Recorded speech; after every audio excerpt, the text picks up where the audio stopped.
Pop Culture Minefield is brought to you by the Bottom of My House Foundation, and in part, by Gary's Backdoor.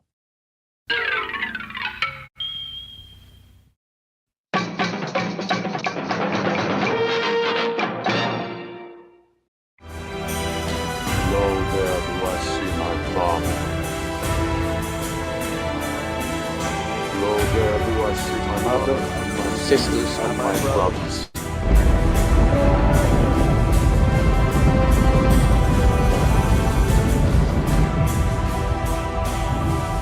Lo, there do I see the line of my people back to the beginning.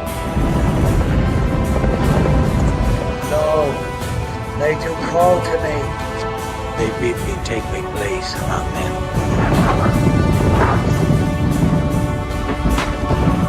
In the halls of Valhalla, Where the brave they live forever. And there we go. All right, guys. It's Monday morning. I don't know what happens here. It's like everything's out of fucking sorts. Where'd the fucking anima go?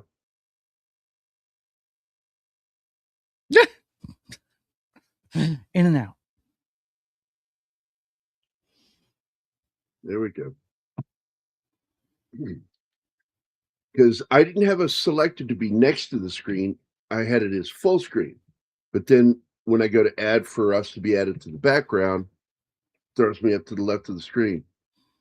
And there's no managing that before, while we're doing what we're doing. Yeah, I fucking hate this right now.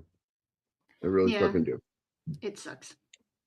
Let's see. Gambit is here. Gambit's been here since 8 o'clock this morning, which is 2 fucking hours. All right.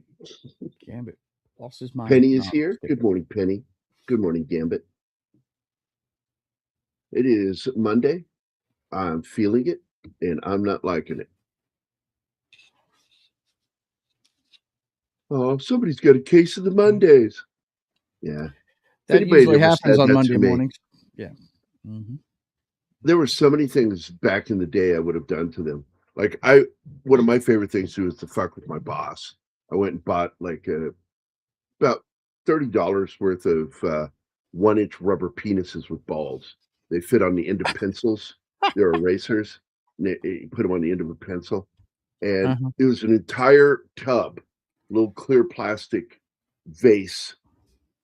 It was plastic, not like heavy duty plastic, like really thin plastic, sitting right next to the register. And I'm like, how much for all of them? And they said, I don't know. And they did a basic count in their head and price and gave me $30. I'm like, here you go. And I bought that entire thing and I tormented my boss for a year. Just tormented him. I'd put him in his coffee, little floating penises. I glued one to the mouth of his telephone, so when he went to answer it, it'd tickle his lip. A little penis. I'm a jerk. No. Didn't know. You didn't know.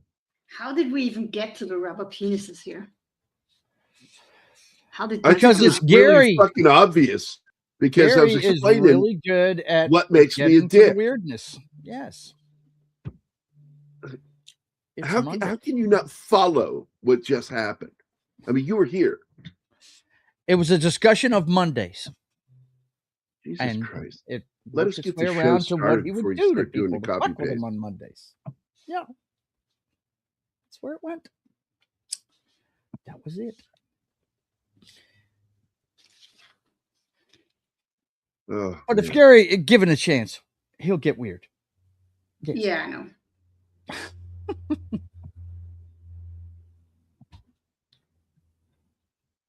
Well, I'm doing fine this Monday morning. Good for you. That somebody is. I have to start the business end of wrapping up Mom. Just get off the phone with the funeral home. They're the ones that give you the death certificates so you can get things done. And just had to check on the status of that. And I've got to go get them after the show today. So that's how my Monday is starting. But I get to hang out with you guys and talk about a great movie that I think is one of the most underrated of all time. Good for you. I love the director, first of all. John McTiernan is a great director, man. I love his stuff. It sucks that it didn't do well. I there's a lot I think of that's the history in marketing, this because I movie. don't even remember them doing previews for it or anything. I don't remember any of that. Omar Well, they Shariff pulled all the marketing. differs. Yeah. Okay. I'm going to get into a lot of details. I got 5 pages of notes I made about this movie. Holy So, shit, you're beating me. Well, I sent you the link so you could look at it. Domestic violence? Animal. I sent you. Yeah, beating her all the time. Yeah. Where She's did the you one who send does it all to the me? slapping. She did. I sent it to you by email last night, so you could have a look at the. Ah, okay. I haven't checked You my haven't mails checked yet. your email, I guess. Yeah, okay. No. So, just so you understand what happened back in the early 70s, Michael Crichton got into a kind of discussion, quasi-argument with a very close friend of his who complained and said that Beowulf was a boring story. That's ground for And it- terminating a friendship in my book. Well, instead, he took it as a challenge. And what he did was he went and rewrote Beowulf and wrote it from the perspective of a more historically accurate, grounded story with real, described combat and things. And ended up impressing this guy. And he published the book in 1976. And Crichton had been during the 80s, was trying to make film.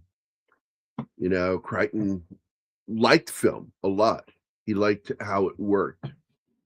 And he had worked on several films, starting with his first book that he used his actual born name on, which is the Andromeda Strain. The Andromeda Strain was the very first thing he wrote where he didn't use a pen name. He used his real given name. And he was a doctor, a practicing doctor at the time.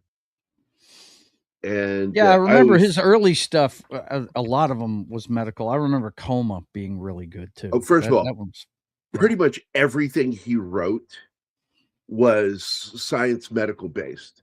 Mm-hmm. His very first thing, Andromeda Strain, dealing with his own personal fears of the space program bringing something to Earth. Right. And killing human life. And he dealt with so many different subjects. And I've always enjoyed his books, but not all of his books made the best movies. Great books, not great movies. Primary example of that is Sphere. That movie is hot garbage. I really hated that movie. And I was so excited about it, because what a cast. And man, it was a terrible movie. I was so aggravated they left things out of it. Like, he goes into the trouble of explaining what happens to the human body the deeper you go in the ocean, and how at one point you're not even breathing oxygen anymore. Mm-hmm. The deeper you go, you're breathing in other gases. It's bizarre. And that because of some of the gases you're breathing, it pitches up your voice to where you sound like you've got helium. It's like high pitched. Mm-hmm. And so in the book, he explains that they have nodes that they wear on their throat that changes the vibration. And so when they're talking, it sounds more natural. And it's because of these little things that sit on right around your trachea that causes the vibrations to be changed. So it slows them down. And it was really cool. They don't even bother with that in the movie. Like they just pretend like, oh yeah, you get to the bottom of the ocean, you're still breathing oxygen. Yeah, whatever. I haven't seen since it was first what was that Reed said? What was it? I saw something about first that he read. What? One of those films I haven't seen since it was first on VHS. Okay, I'm gonna have to. Okay, here we go. One of those films I haven't seen since it was first on VHS. Are you talking about this one, or are you talking about Supposed to be Sphere? This Sphere? came out in VHS. We were on full-on DVDs by then. Oh, when this came out, Yeah. it was available on VHS. I was renting VHS tapes in the early 2000s. Yeah. It was still a thing.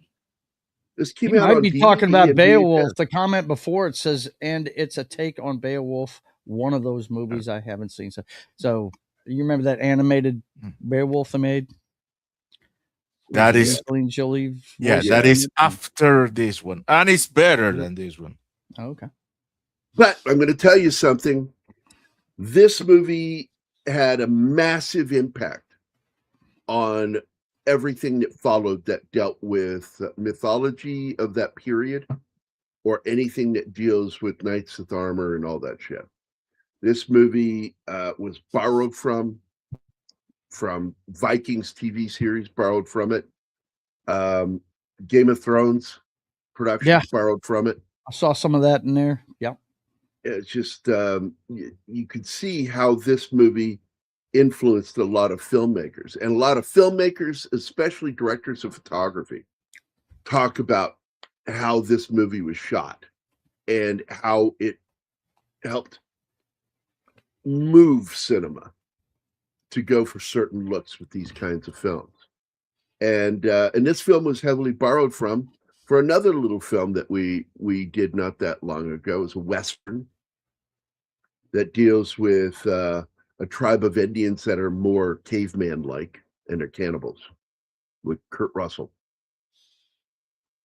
And that movie borrowed from this one. There's a lot of films that borrowed from this movie. And what sucks is this movie wasn't received better and isn't as loved as it should be. But I will say that it has become a very popular film over the years. Yep. And it is considered a cult classic. And it deserves to be better than that, because this is a classic movie. It's a very well-made movie. Yeah. In fact, they did something so cool. There's two scenes, and I think it's possible they did it to both scenes. But good luck finding anything about it today. But boy, when this movie came out, it was very talked about, because they ran into so many production issues. They needed a shot they didn't have of Ahmed's character. Okay. And what they did is they took a shot of him in the rainstorm. The problem is there's rain in the shot, and they just simply reversed it. But the problem was, when they looked at it, the water's moving upward and off of his face. Well, how are we going to fix that? And so they went in and digitally manipulated the water in the rain to where, even though it is a reverse shot, in the reverse, they made the water go forward in the shot. Even though some of the background rain doesn't matter because it's so far away and out of focus, you can't tell that it's falling upward. But anything in the foreground had to be captured digitally and altered for the water to move down his face, fall off his ear, and all of that shit. And it's done twice. And it's so effective that I challenge anybody to find it. And good luck also finding a video talking about it today. Boy, they talked about it at the time. This is back before Corridor Crew. So you you saw videos on this shit, the making of, and they would talk about it.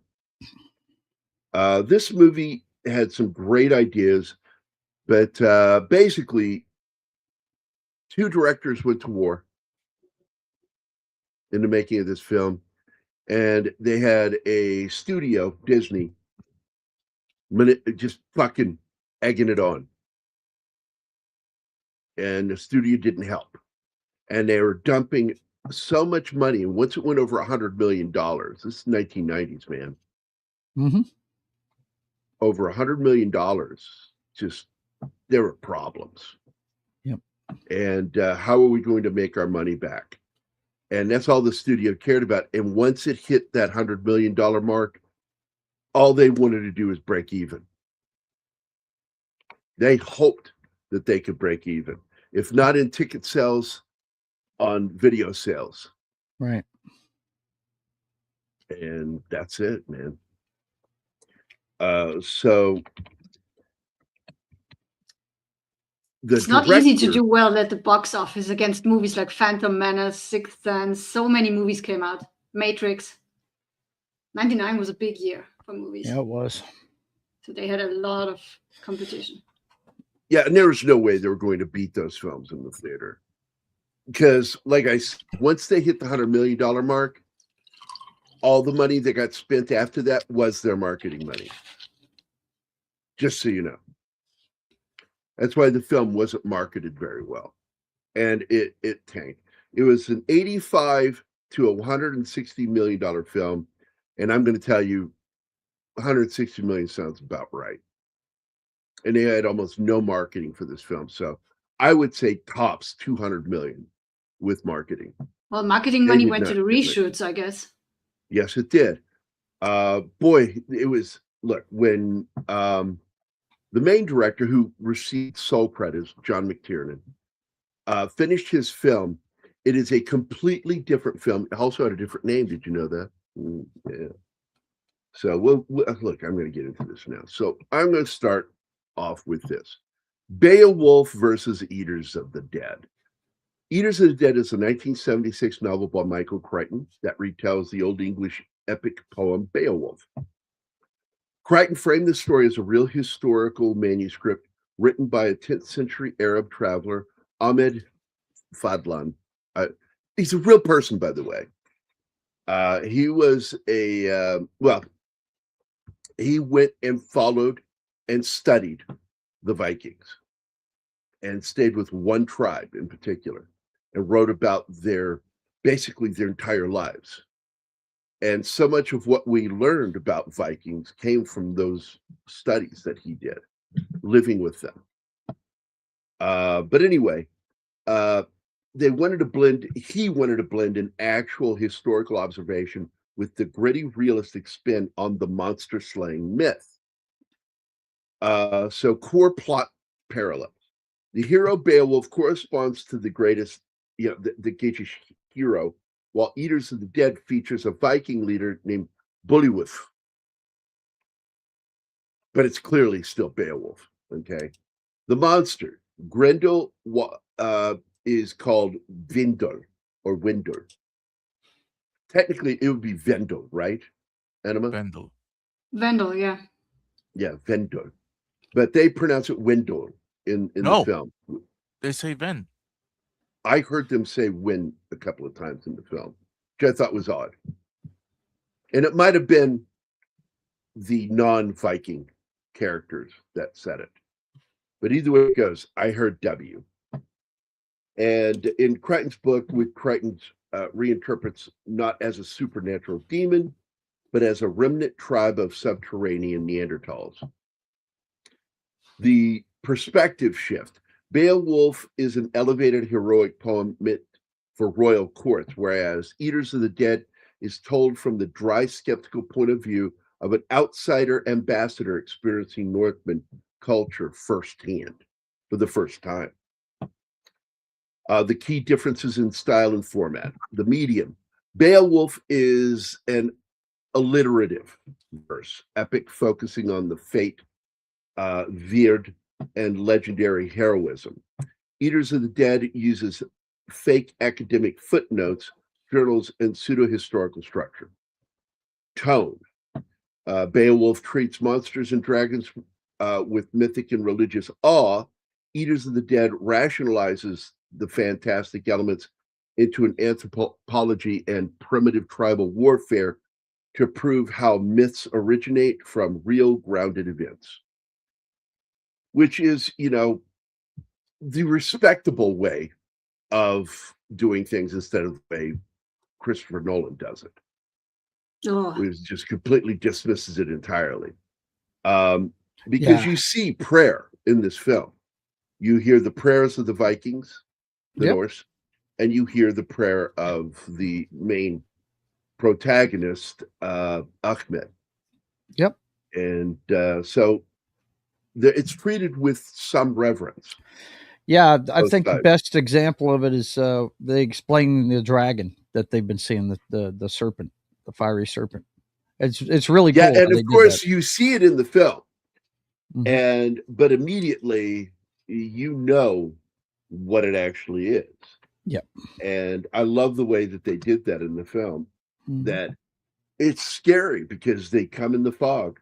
They only show up when it's foggy, and then you see this fire worm coming out of the mountain, and it's just them on horseback with torches. Yep. And it's showing how these beings are intelligent, and they're extremely dangerous, and they fight tactically. And one of the scariest things is they don't leave their dead. Yeah. Yeah. We've dealt with that too, with insurgencies in the Middle East, like in Iraq in particular. When the battle for Mosul took place in 2004, after our men did their job there was a lot of blood, no bodies. And we knew we killed a lot of them. And it wasn't out of respect for their dead that they kept their dead. They didn't want us to know the numbers of the dead. So they would take off with the bodies. And it impacted our intelligence. They knew that it would be a way of messing with our intelligence reports. Well, these people take back their dead because they want their enemies to believe that they are animals, that they're bears. Yeah, exactly. And not human. And it takes forever until they finally get their hands on one of the dead and discover they are human. And this also is based off of real lore, too, from Europe. Europe was chock full of legends of cannibalistic creatures that would come down from mountains and eat people in their villages when the fog would roll in. And that he based that off of real lore. And I like that he did that. Crichton took some time with this. And what I find funny is when you get John McTiernan in there, he just starts coming up with ideas for movies, because that's what he is. He's an animal of movies. Whereas Crichton is a creature of research. He's a research-laden writer. He likes doing his due diligent research. Yeah, and I think he was annoyed by Crichton. I mean, by McTiernan and his approach to some of the things, and it led to conflict right off the bat. And one thing that Crichton very smartly did is he had final veto on everything. Final veto. So, who are the Eaters of the Dead? In Michael Crichton's novel, Eaters of the Dead, retelling of Beowulf, the Eaters of the Dead are Vendel, a primitive violent tribe of surviving Neanderthals. Mistaken by the Norsemen for supernatural monsters or demons of the myths, they are subhuman hominids who commit acts of cannibalism. They hunt, kill, eat. Characteristics of Vendel: identity, revealed in the book's historical afterword to be the last remnants of Neanderthal man living in isolated northern regions. Behavior, they hunt by night, slaughtering settlements and devouring the flesh of their victims. Culture and beliefs, the practice mother goddess worship, which is based on real worship from ancient to prehistoric tribes from the area. because that fat, big-titted doll is featured in the film, and it is based on a real talisman. And so anyway, the cultural beliefs, the practiced mother goddess worship, carving crude female fertility figures similar to the Venus of Willendorf, and disguise themselves in animal skins to resemble bears, which is neat. Combat style, they use primitive stone-tipped weapons, rely on stealth in caves, and retreat into dense mist.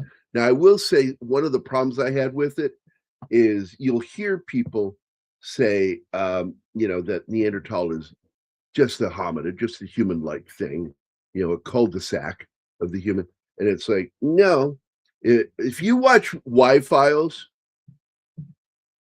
he has an amazing documentary on Neanderthals and why we are afraid of the dark as a species. We just naturally are afraid of the dark. It's probably the only thing that is genetically handed down is a fear of the dark. And that fear of the dark comes from what was in it. And what was in it? The fucking Neanderthals. They were brutal and they were big. They weren't built like humans. They were like, Smart Hulk, Dr. Hulk, about that big. They were fucking huge. They weren't tall though. But they were fucking monstrous in size. They had larger muscles and they could fuck up human beings. And in a way that we were terrified of them. And what they ended up doing, and I find it fascinating because we all said, oh, they're a cul-de-sac, they just died off. That's not what happened to them. They bred into all of us. They bred with the human women and eventually bred themselves out of technical existence. But they, since the DNA markers were found, they now do tests on it. And it's one of the things I found out, that explains my aggression and shit, is that I have a high amount of Neanderthal DNA in me. And I'm on one of the higher markers for having Neanderthal. And I'm like, wow, is that why I want to eat people all the time? Explained. Boom. There it is. I said it. That's all I'm leaving it as. All I know is some of you guys look really tasty. Yeah, anyway.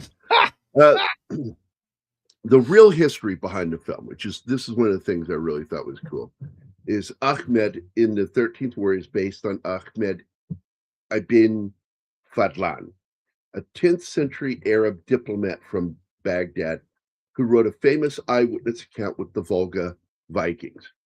His actual writings describe Norse trading customs and ship burial, with Michael Crichton blending with Beowulf, the legend, for his novel Eaters of the Dead. And I think that's really cool because now he has taken a real historian and had him bear witness to this event that inspired Beowulf.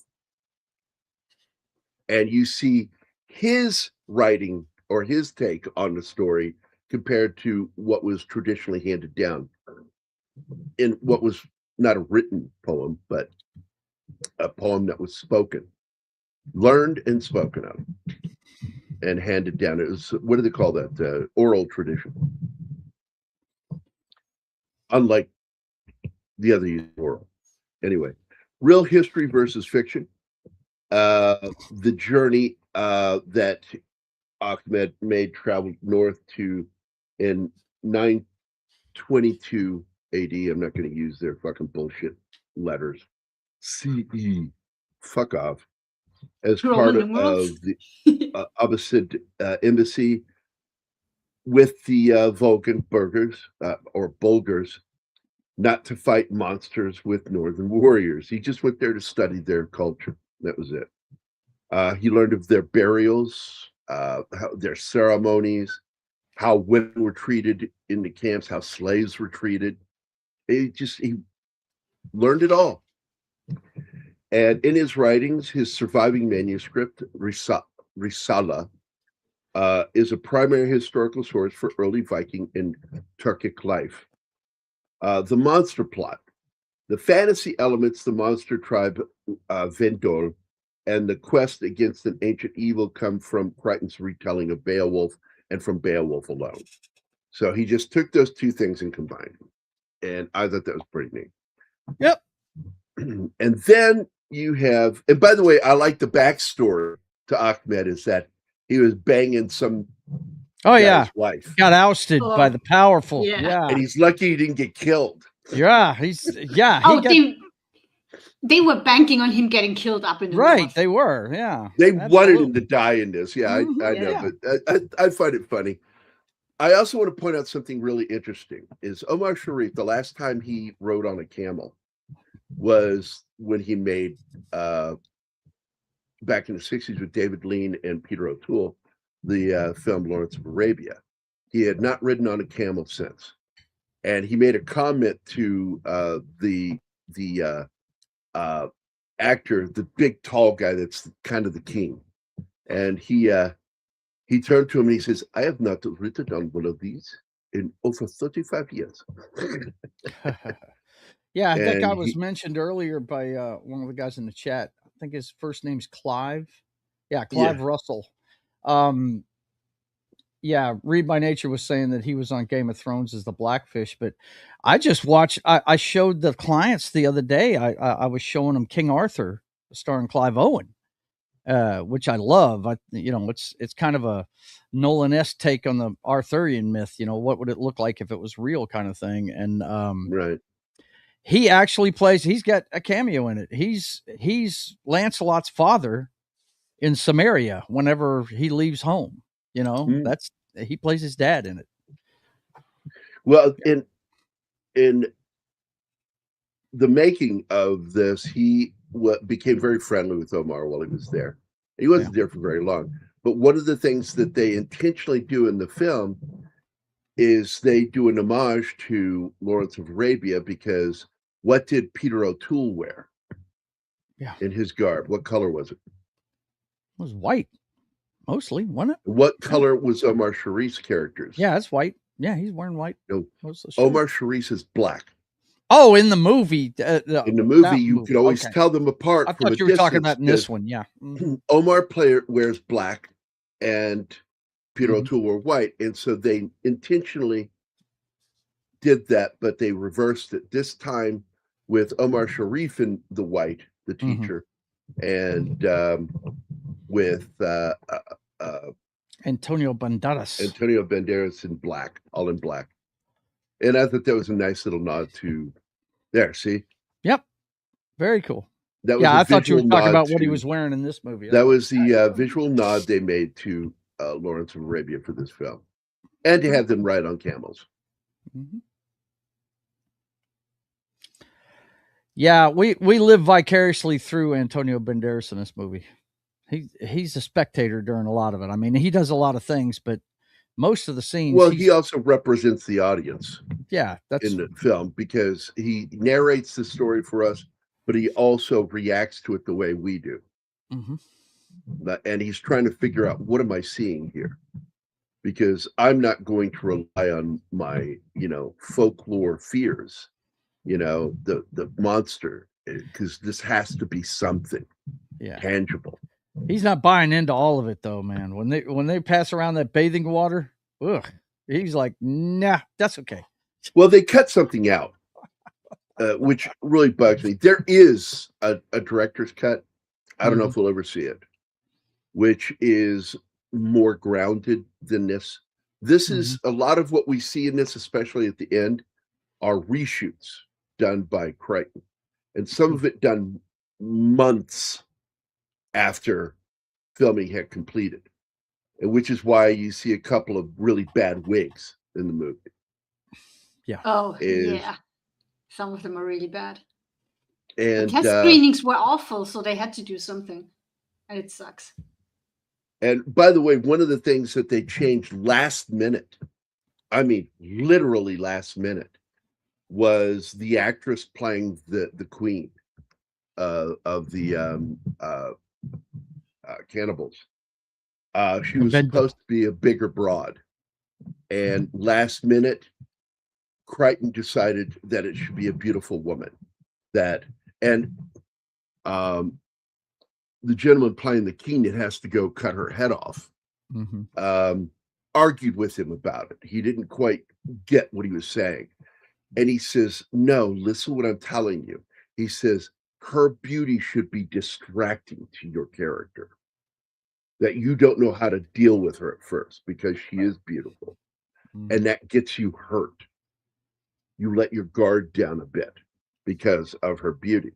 And then he goes, and so then he went with it.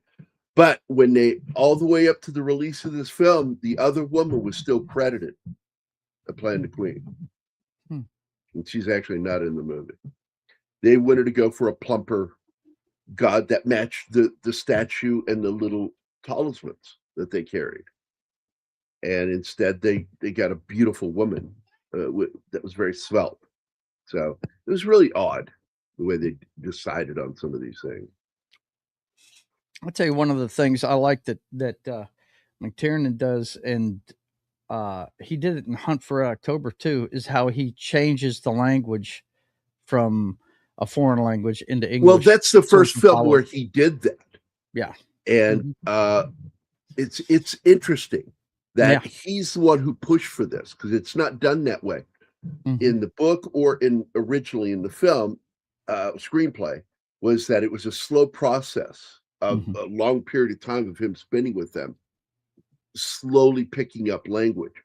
What he did instead is he showed him as a listener and with natural linguistic skills, and he begins to hear. And I think it's done better in this film than in Hunt for October.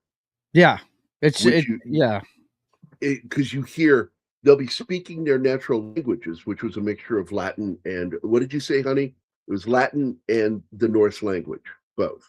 Yeah. And and they were real adept at doing it with each other because they spoke both. In fact, Vikings tended to be multilingual people. And they were traveling a lot, so they had to be. A lot of people don't know. If you look at all the characters in this movie, their armor is armor. None of it matches to the other person. Right. That's because that's armor that individual gained in service of the Roman Empire in battles. And I thought that was really fucking cool, that all these characters are so different. The big complaint about the film by cast members, including the main guy, the king, is that he felt they could have taken 20 seconds per character when they were on the ship to get to know each character. Oh, he's the smithy. He's the guy that works with the weapons. Oh, this guy is the armorer. This guy is the archer. And each character had their specialized skill. And he said, and you had a chance on the boat to just tell that story, and nobody bothered to do it. And he says, and it's one of the failures of the film, because you have to watch some of these people die, and you really don't care that much for the characters. You should care more for the characters when they die.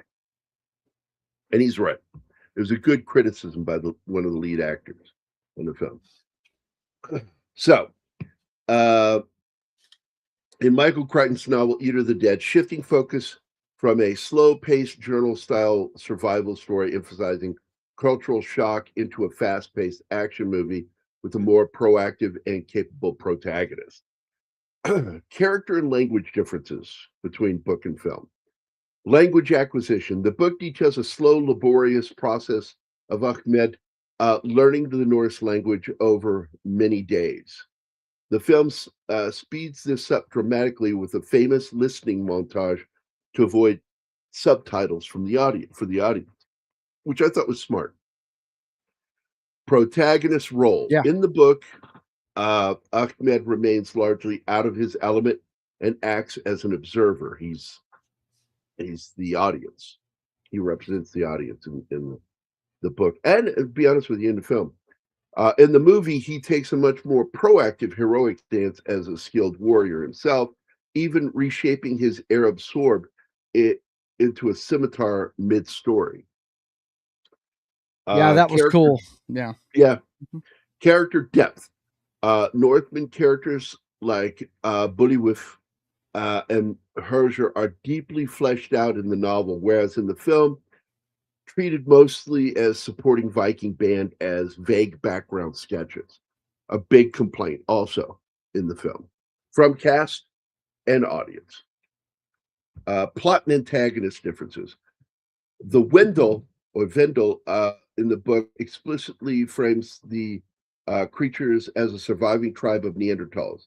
The film obscures this origin, portraying them more vaguely as a feral cannibalistic men of cave bear cult rather than a distinct archaic human species, which I think is a big mistake because personally, Neanderthals are fucking scary. Yeah. And that's what they should have kept it as. It's a horror movie. And let's see. Pacing and structure. The novel is formatted as an academic manuscript with footnotes mimicking real historic document. The film discards the academic framing device entirely to focus on linear storytelling, Hollywood-style dramatic structure, and large-scale battle sequences based on a 3-act script structure. By the way, if you want to go check out some of the sources that I use, here's another one. And I'll give you the one I used for my earlier notes. A lot of information. I got to tell you, some of these videos are really good. Of course, obvious sources, I used academic sites as well as Wikipedia and also other film sites dedicated to talking about movies like this. There's a ton of them out there. Yet I still couldn't find the fucking reference to that digital shot, which was well known at the time. And I'm like, how is that not still recorded? It's like videos from back then should still exist today. So where the fuck did they go?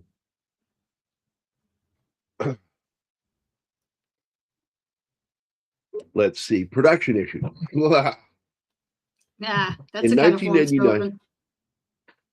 In 1999, historical action film The 13th Warrior, directed by John McTiernan and starring Antonio Banderas, suffered from a troubled production plagued by disastrous test screenings, massive budget overruns from 85 million to 160 million, extensive reshoots led by author Michael Crichton, and a year-long release delay.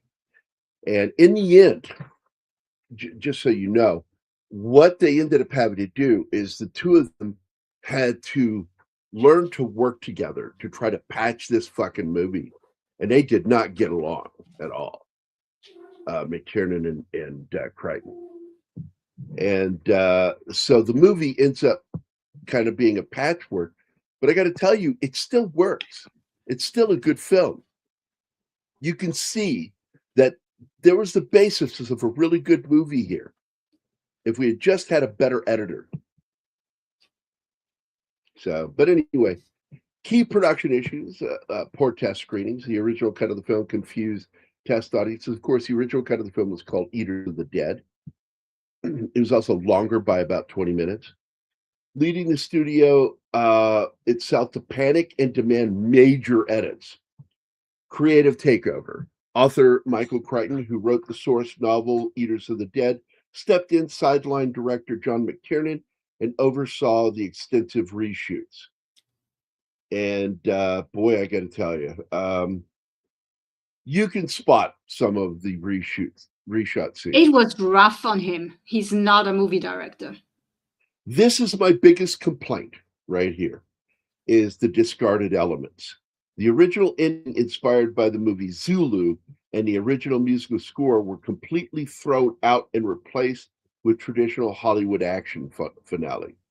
And also, subplots were completely dropped, one of which was the relationship between Ahmed and the Norse woman. The last thing you see between those two is when she is walking and he rides by her and she brushes her hand across his leg as he rides by. That's the rest of it's left completely out. There was that was kind of that was weird. It really was. I thought that was an completely unfinished dropped thing from the final film. Yeah. There are other sub stories of the Queen. There's more to the Queen. Anyway, the creative takeover. Michael Crichton, who wrote, like I said, the source material, stepped in and sidelined the director and oversaw all the extensive reshoots. He also oversaw the new edit, and things were not going well, and that caused the studio to panic even more, bringing McTiernan back into the picture. The original ending, inspired again by the movie Zulu, what they had planned was, I mean, it replicates the ending of Zulu with Michael Caine, okay? And it's the scene where they've fought this last battle and it's down to the last 4 of them alive. And then all of a sudden you see thousands of these fucking Neanderthals suddenly show up for the battle. Like, it's supposed to feel like millions of them, that they're just like way out of their league. And they stand there and the main character yells, well, come on, bring it on, kill us, finish it. And the other character turns to me and says, you don't understand. They're saluting us. And then they disappear back into the mist. And that was the original ending. Them surviving and then him going home, was that they could have been crushed by these things, but these creatures were so impressed with their fight, they let them live. And I don't know if we'll ever get to see it. McTiernan's still fucking alive. Why we can't get a copy of this work print and get somebody to lovingly help bring it back? They did it with Superman too. Maybe he doesn't want it because he realized how bad it is. He's been interviewed. No, he's been interviewed on it, and he talks heavily about it. And he liked his edit. He liked his story. And I would like to hear that soundtrack. So, the budget bloating, due to the lengthy delays and reshoots, the physical location challenges and extensive reshoots, the production costs soared all the way up to $160 million, which, as I said, cut into the marketing budget, making it the single most expensive box office bomb of its era. The cast dissatisfaction. Co-star Omar Shariff was so disappointed by the chaotic production and final recut that he temporarily retired from acting for 4 fucking years. Damn. Wow. At that age? You got to understand, shit like this can get to people. That's why Sean Connery retired after League. He's like, I'm done. It's not worth it to deal with this frustration. It's not. And of course, he fucking really did. He never came back. He's like, fuck Hollywood. I'm going to go bang my wife and then smack her around a little. And for some of the resource information on this one, here you go, guys. This is one of my main resources. It is the 13th Warrior, the Story of Failure video. And it's a very good in-depth study into it. I apologize for any of the AI videos. I got to tell you, they are AI sometimes, but God damn it if they aren't chock full of repetitive, redundant information that's useful. And yes, it is very redundant when AI is building these videos. But I hate these videos. Inside those videos is important information.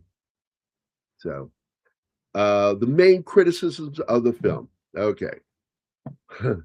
You're going to hear some of my criticism in this. The 13th Warrior, directed by John McTiernan, is based on Michael Crichton's novel, Eaters of the Dead. In fact, that was the original title. It was widely panned by film critics and bombed at the box office due to troubled production history and narrative missteps. Plot and characterization. Focus on action over depth. Critics argued the movie was rushed one expensive, violent set piece after the other to the next without building a meaningful character arcs or emotional stakes. This is what I keep talking about with the first battle, where you see a bunch of the men get killed. They're interesting characters and they're funny, but you don't really care about some of them because you're never given the chance to get to know them. And that's a huge mistake when you're making a film.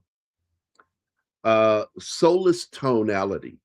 Reviewers called it a noisy, bloody, and repetitive growl with a soul that felt like two competing, struggling cuts mashed into one. That's because it really was. Yeah. Yeah. It's a mixture of Eaters of the Dead by McTiernan and Michael Crichton's reshoots to bring a little more sexy into it. So there you've got it. Troubled production and editing. Studio interference, extensive test screening failures led to massive late-stage reshoots, with director McTiernan and author Michael Crichton reportedly clashing heavily and shooting competing versions of scenes. Jarring transitions. The final theatrical cut suffered from abrupt pacing, chopped subplots, and jarring dual climaxes. Like I said, the romantic part of the story ends abruptly. You see her touch his leg, and that is it. When he's going off, you to never the cave. actually see anything going on between those two. Just her taking care of his wounds. Well, it felt And so there's clearly romantic. chemistry, but doing that's it all you that way. get. Well, I was kind of hoping that they would show more of that. You didn't have to see them kiss and see them part ways instead. Lovelorn, love torn, historical and creative choices, anachronistic details. And I got to be honest, they're not that bad. Look, man, if you want to talk about anachronistic issues, let's talk Excalibur some fucking time. That movie is beloved by critics and audiences alike, and it's nothing more than a gigantic anachronism. I love it. The armor they're wearing, here's the difference. The armor they're wearing in that movie, Excalibur, for the period of time when that was supposed to be taking place, would be the difference of giving a 12th century knight an M16. The difference in time with the armor. That's how big a gap that was. The armor they showed them wearing in there was 13th through 15th century armor. And this is 1st century. And they're but fuck it, man. We love that movie. Hell yeah. It's the measuring stick as far as I'm concerned. Yeah. But I'm going to tell you something. All the armor you see them wearing was period. All of the weapons they use in this film were period. All the tools that you see them using in this film are period. Mm-hmm. So anachronistic details that historians complain by. Historians and eagle-eyed viewers criticize the jumble of historical eras represented, including inaccurate and anachronistic armor and cultural mashups. Incorrect, because some of the armor that is worn was garnered in battles from the past.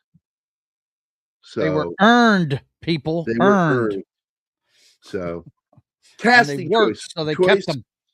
Of a Spanish actor, Antonio Banderas, to play a 10th century Arab ambassador, Ahmed ibn Fadlan, drew criticism, especially when seasoned actor Omar Shariff was sidelined early in the film. And I'm just going to tell you right now, this is the same argument that some Hispanic actor had about non-Hispanics playing Hispanics, but then turns around and plays an ancient Greek in a film, and he's got no Greek blood in him. It's a bullshit argument. Go. I got to be honest. If I had been in charge, I would have made him a Spaniard who became a Muslim through the Moors and all that shit. That would have explained it. But they wanted to keep the name from the book. And so there you go. And from history, because he's a real person. But I'm like, I got to be honest, I'm fine with him. It's like Omar Shariff is great in it, and Antonio Banderas holds his fucking ground with him as an actor. And God damn it, Antonio's fucking likable in this movie. He's heroic, and you like him for that. You like the fact that he's kind of a coward in the beginning. He's not a warrior, but he becomes one. And that's why that prayer scene is so good, because right before that scene where they all say the prayer, the Viking prayer, you actually see him put his armor down on the ground so he can face Mecca and do his Muslim prayer. But then he gets up and does the Viking prayer with the Vikings. He's one of them now. I don't know what these comments are. I can't read them from here because I've got my notes here. So if you could mark some of these bigger comments like that for me, anybody, I'd appreciate. Star it so I can go back and look at some of these comments. Because I'm trying to read from my notes. So here we go. What happened to the love story in the 13th Warrior? In the 13th Warrior, the inciting romance, Ahmed forbidden love in Baghdad that led to his exile, and a brief functional attraction to a Norse woman were largely sidelined or left unresolved due to extensive studio interference, heavily re-editing of the film, and all the reshoots overseen by author Michael Crichton after poor test screenings. And it was pure fucking panic after those test screenings. So why? Because the wrong audience saw the film. They had the wrong fucking audience. What'd they do? Show it to Southern Baptists or something? What the hell? I don't know. But there's no sign anywhere that they had a specific kind of audience that would like this movie. They gave it to a general fucking audience. And that's a huge mistake. You should be focusing movies like this on the people that want to go see movies like this. Period. And that was the studio fucking up and then panicking and fucking up even more. So they all got sidelined and were unresolved by the end of the film. And what happened behind the scenes that led to these things? Like the troubled production. Number one, like director McTiernan originally cut a darker, slower paced film, which had the title Eaters of the Dead, just like the book. But after the negative test screening, the studio panicked and stripped out nearly an hour of footage from the film. Wow, so this would have been almost a 3-hour movie originally. The original film was 3 hours. Shifting focus was the next problem. The narrative pivot turned the movie from a moodier cultural exchange drama into a streamlined action adventure, chopping away character beats, subplots, and transitional scenes. I think they could have had both by just creating more action in this final battle, because it's a beautiful battle. I love the final battle. The resulting plot holes. Minor romantic elements and interdimensional details or interpersonal details involving Ahmed simply vanished or went undeveloped, leaving his backstory in Baghdad as mere motivation rather than a continuing thread of conversation about, like, you know, why weren't you more careful of where you put your dick? Now I'm going to tell you something really fucking wild. One of the actors nearly died in the making of this film. And I think he's probably the best character in the film is Dennis Stroy. He plays the part of Herger the Joyous. He's his buddy that calls him little brother. Mm-hmm. And he almost died? Brother. What the fuck? Norwegian actor Dennis Stroy nearly drowned during the underwater cave scene while filming back in '99. Co-star Antonio Banderas jumped into the wild water, and what happened was they shot the scene, and he personally pulled himself down and held himself underwater. Banderas did, and he counted, and then he came up, gasping for air, and cut That's it. Perfect. Then he says, "Where's Dennis? Where's Dennis?" And they're like, he came up, and they're like, "I don't see him. Where is he?" And nothing happens, and people are getting panicky, and they're yelling his name, and then suddenly people start jumping in the water, and somebody yells, "He's never come up. He's never come up." And so Antonio dropped back down and reached into the turgid water and felt Dennis grab him, and he pulled him out himself. Wow. And he said when he came up, he was ashen gray. Holy shit. That there was That's no wild. color in his face or lips, that he was ashen gray. And when he got him out of the water, that was the last of his strength. He collapsed in their arms. And he got the next 3 days off. Only 3 days? Damn. They gave him 3 days to recover from it. That's rough, man. Well, I'm telling you, man. I like these guys because they did all of their own fight stunts. In heavy armor, I might add. They did all of their own fighting in this. Because why? They decided to do a lot of long cuts. And you can't have a stuntman when you do long cuts. Unless you want to pick up the face of that stuntman. Yeah, that would be too obvious. So here's what happened behind the scenes. Strahoy got into trouble underwater during the challenging scene shot in the large studio stage in Delta, British Columbia. Antonio acted very quickly, diving in to rescue his co-star from drowning. And part of the problem was the heavy steel armor worn by the actors made physical sequences like that grueling and exceptionally dangerous. So just proof of the pudding. They're in chainmail. That shit is heavy. By the way, the scene where he fights that big fucking Viking is one of my favorite moments in the film. He's sitting there just worn out, beaten. He's broken all his shields, and he's kneeling on his sword. And then right when the guy comes at him, he fucking like a fox bounces up and cuts his fucking head off. Yeah, that was cool. He outwitted his enemy. It's something they teach you in boxing too. Act a little more tired than you are sometimes. Get the other fighter to come in. Act winded. So Michael Crichton, his thoughts, because look, when it comes down to it, McTiernan has a very strong sentiment about this movie, and he really felt betrayed by what they did, the studio and by Michael Crichton. And he says, if they had wanted that, they could have told me that. They seemed to be happy with what I was doing, and then suddenly panics. And instead of allowing me to go in there and try to tweak it, they basically fired him and brought Crichton in to do the reshoots and handle the editing. And then Crichton cut was not appreciated. So then McTiernan gets brought back in, and now it's like a race to the line, to finish this fucking film. And it's a patchwork film. It still somehow works, but it's not as good as it should have been.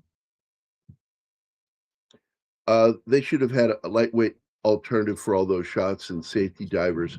Absolutely. That there aren't divers under that fucking water shocked me. So Michael Crichton did not leave a single definitive public statement or manifesto explaining the troubled production of the 13th Warrior before he passed away. However, his perspective on the film, adapted from his 1976 novel Eaters of the Dead, is well documented through industry reports and his active intervention during its creation.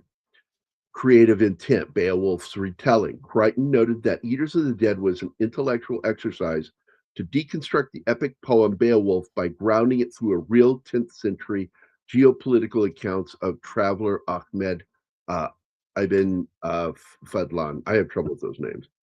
Ibn, it means sun.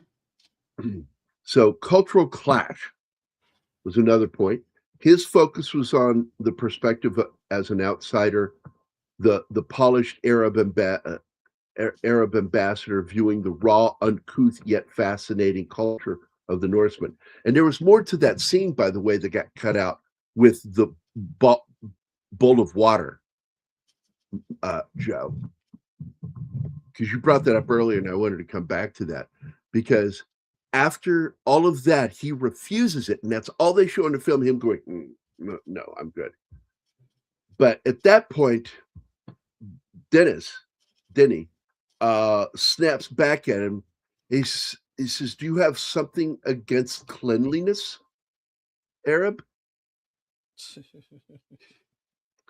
And it leads to this embarrassing moment for him because, they took that him refusing the water to mean that he didn't want to bathe or be clean. Right. And so they criticize him on it. And it's little things like this that really show you how much of a fish out of water that character is. Also, I totally understand that character because I'm OCD, and one of the biggest things I have a problem with is I'm a germaphobe, and I don't want to touch things that other people have touched. If I do, I have to immediately clean my hands afterward because I'm terrified of disease. And you're like Howie that. Mandel. Yes. Yeah. Well, that is why I've always he accepts identified the with him ointment because of that. in the end. Yeah. He tries to refuse what she's putting on his face and tells her just clean water will do. And she's like, urine. You'll have an infection tomorrow. It's concentrated urine.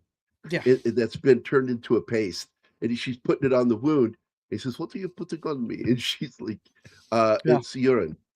Concentrated urine. And he's like, just clean water would be good. And she goes, that's fine, but you'll have swelling and pus coming out by tomorrow, and within a day you'll have a fever and you'll get sick. And yeah. Okay, we'll go with yours. Yeah, right. He quietly acquiesces, and I like that. Right. Let's see. The production breakdown and takeover from the Michael Crichton perspective. So, studio conflicts after original director McTiernan delivered a slow burn, atmospheric cut that tested poorly with audiences. Touchstone panicked, and Crichton's intervention came because it was in his contract. He exercised heavy producer control and veto power.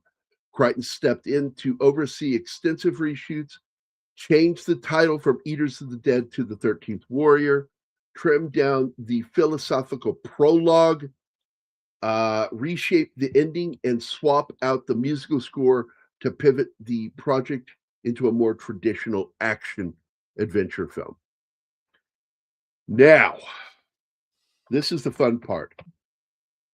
Disney versus Michael Crichton versus John McTiernan versus Disney versus Michael Crichton versus John McTiernan. It's a lot of verses. A lot of the conflict fighting its own tail. Yeah.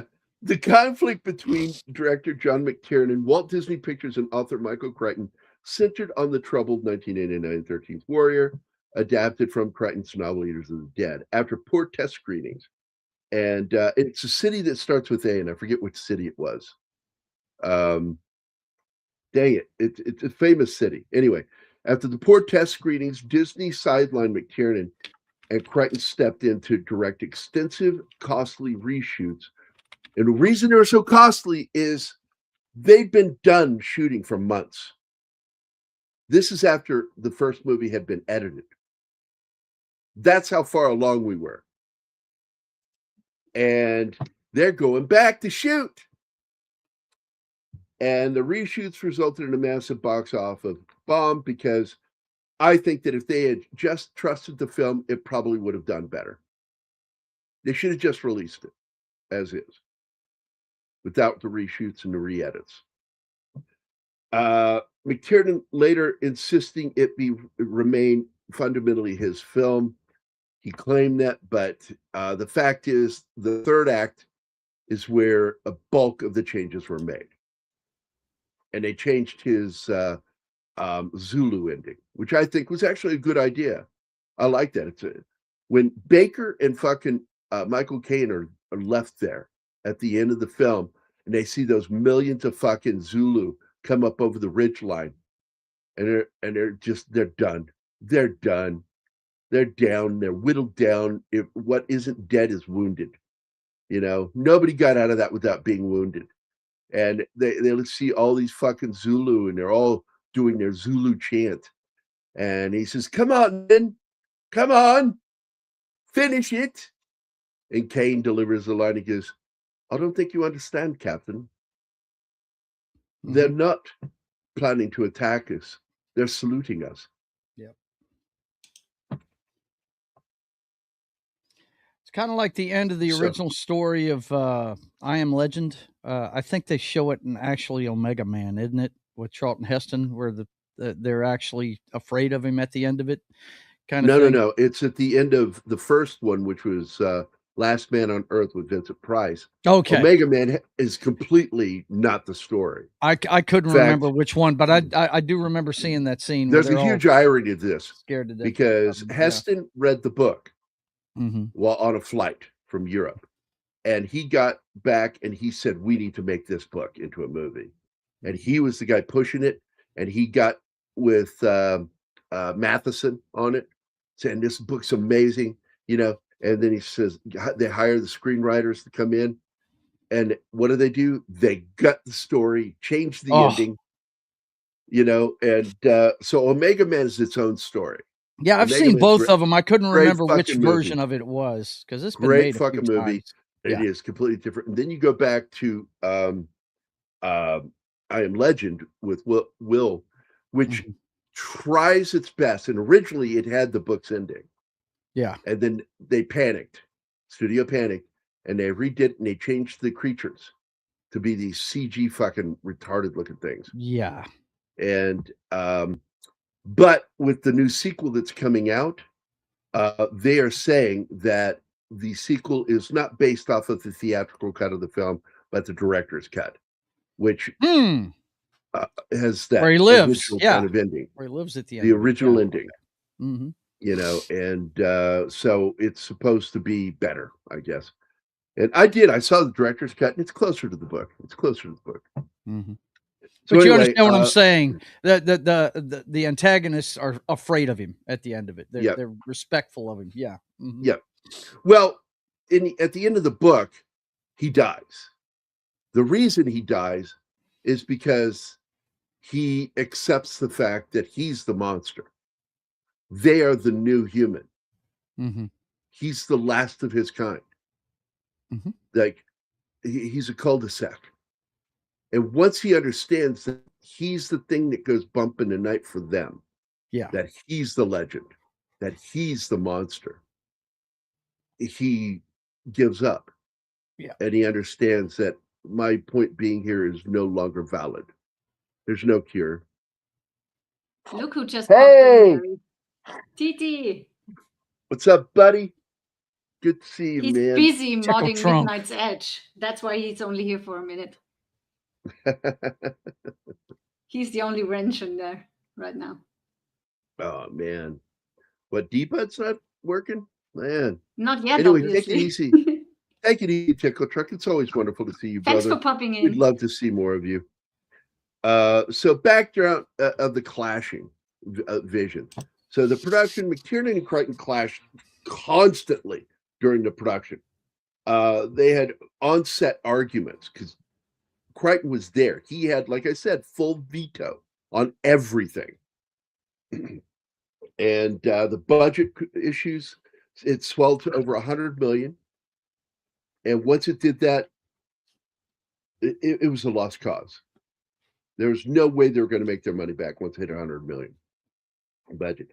The takeover. Following disastrous test screenings, Disney sided with Michael Crichton, effectively removing McTiernan from the editing room and reshoot process. Crichton took charge to recut and fix the film, and according to his original narrative notes. And still, it's a fucking mess. The aftermath. Released in August of 99, The 13th Warrior grossed only $62 million worldwide, becoming one of the most expensive box office failures of its decade. McTiernan later downplayed Crichton's alterations, arguing that the creative disagreements between them amounted to only a tiny handful of shots, and that the final product was still his movie. And he is the only one he gets sole director credit. John McTiernan's Eaters of the Dead cut. This is something that I want to push for. I would love to see. John McTiernan's original 127-minute cut of The 13th Warrior, called Eaters of the Dead, functioned more as a dark, atmospheric horror thriller emphasizing on the protagonist's Arab heritage. Following poor test screenings, author Michael Crichton took over, extensively re-editing and reshooting the film into a traditional Viking action movie. What changed in the recut? Tone and focus. McTiernan's cut leaned into the slasher horror vibe with sinister music by Graham Revell, while Crichton shifted the focus heavily onto the Viking camaraderie and replaced the score by Jerry Goldsmith's more grand orchestral work. Cultural elements. McTiernan was restricted from leaning too deeply into Ahmed's Arab identity and authentic Middle Eastern musical motifs. Disney said no to Arab motifs, but Hollywood's not racist. No, they're not racist. Yeah, no, not at all. Jesus Christ. The climax. Disagreements arose over the main antagonist and the ending. Crichton oversaw changes to the villainous Vendel leaders, the Queen, portrayal of the final confrontation to make it feel more traditionally heroic. Now, I will point out that they thought that the Vendel would just leave after they killed the Queen, and they were wrong. Because I guess they can make another Queen. So the status of McTiernan's cut, unreleased, original 127-minute cut, has never been officially released, nor has it ever been seen in the public since the test audience. It's hidden somewhere, but it exists. I'm telling you, it has to exist. Fan interest. There remains a persistent online speculation and community-driven discussion regarding whether a vault copy which I believe exists, copy or assembly cut of the true director's cut still exists, and we want it. And I want it badly. Yes, please. I would gladly start a campaign to get signatures for people to push for the cut. I would be surprised if that hasn't been done. And you have enough people out there who love movies that are skilled, that could go in there for little to nothing and help clean up the film, the cut, rebuild it off of the negatives, go back in, finish the film, and color correct it, and it would look beautiful. It's another problem I have with this film too, is in some of the because look, they were going for this mist look throughout the film, but the thing is, though, there is such a dichotomy between the day to night shots, because the day shots are not colorful for the most part. They're dark, but at night, everything is bright orange, man. Bright orange and amber and comes to life. Yep. The flickering of fire off their skin and hair and armor. Look, man, I'm going to tell you, it's a gorgeous film, but there are some parts I wish it wasn't so gray. I also, I cry. I weep like a little girl when the king dies. I admit it. It breaks my heart, when you see him on that throne there, and dead.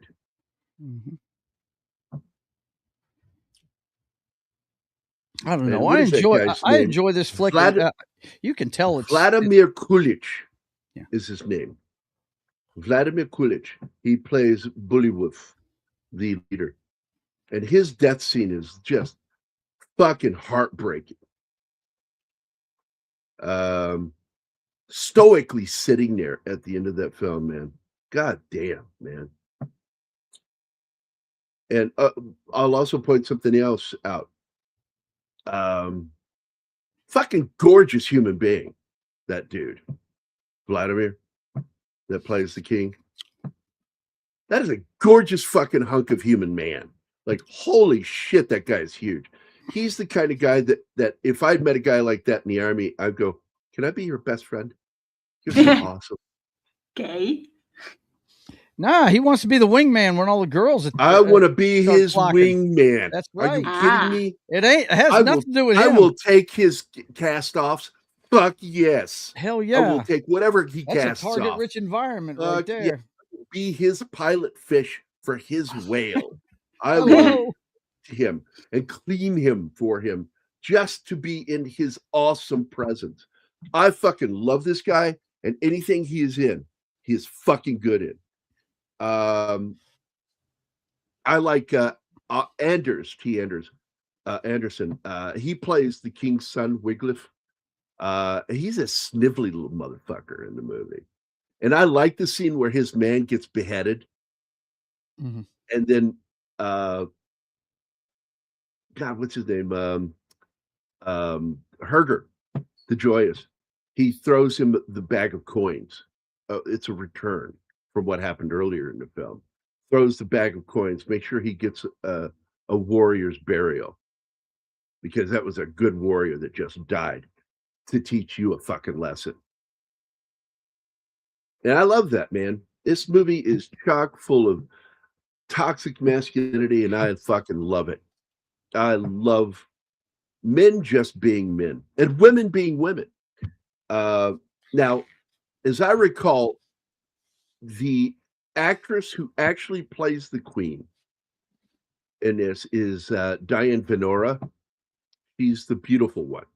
Whereas the other actress was originally credited is not in the actual movie. But I don't know whatever happened to her.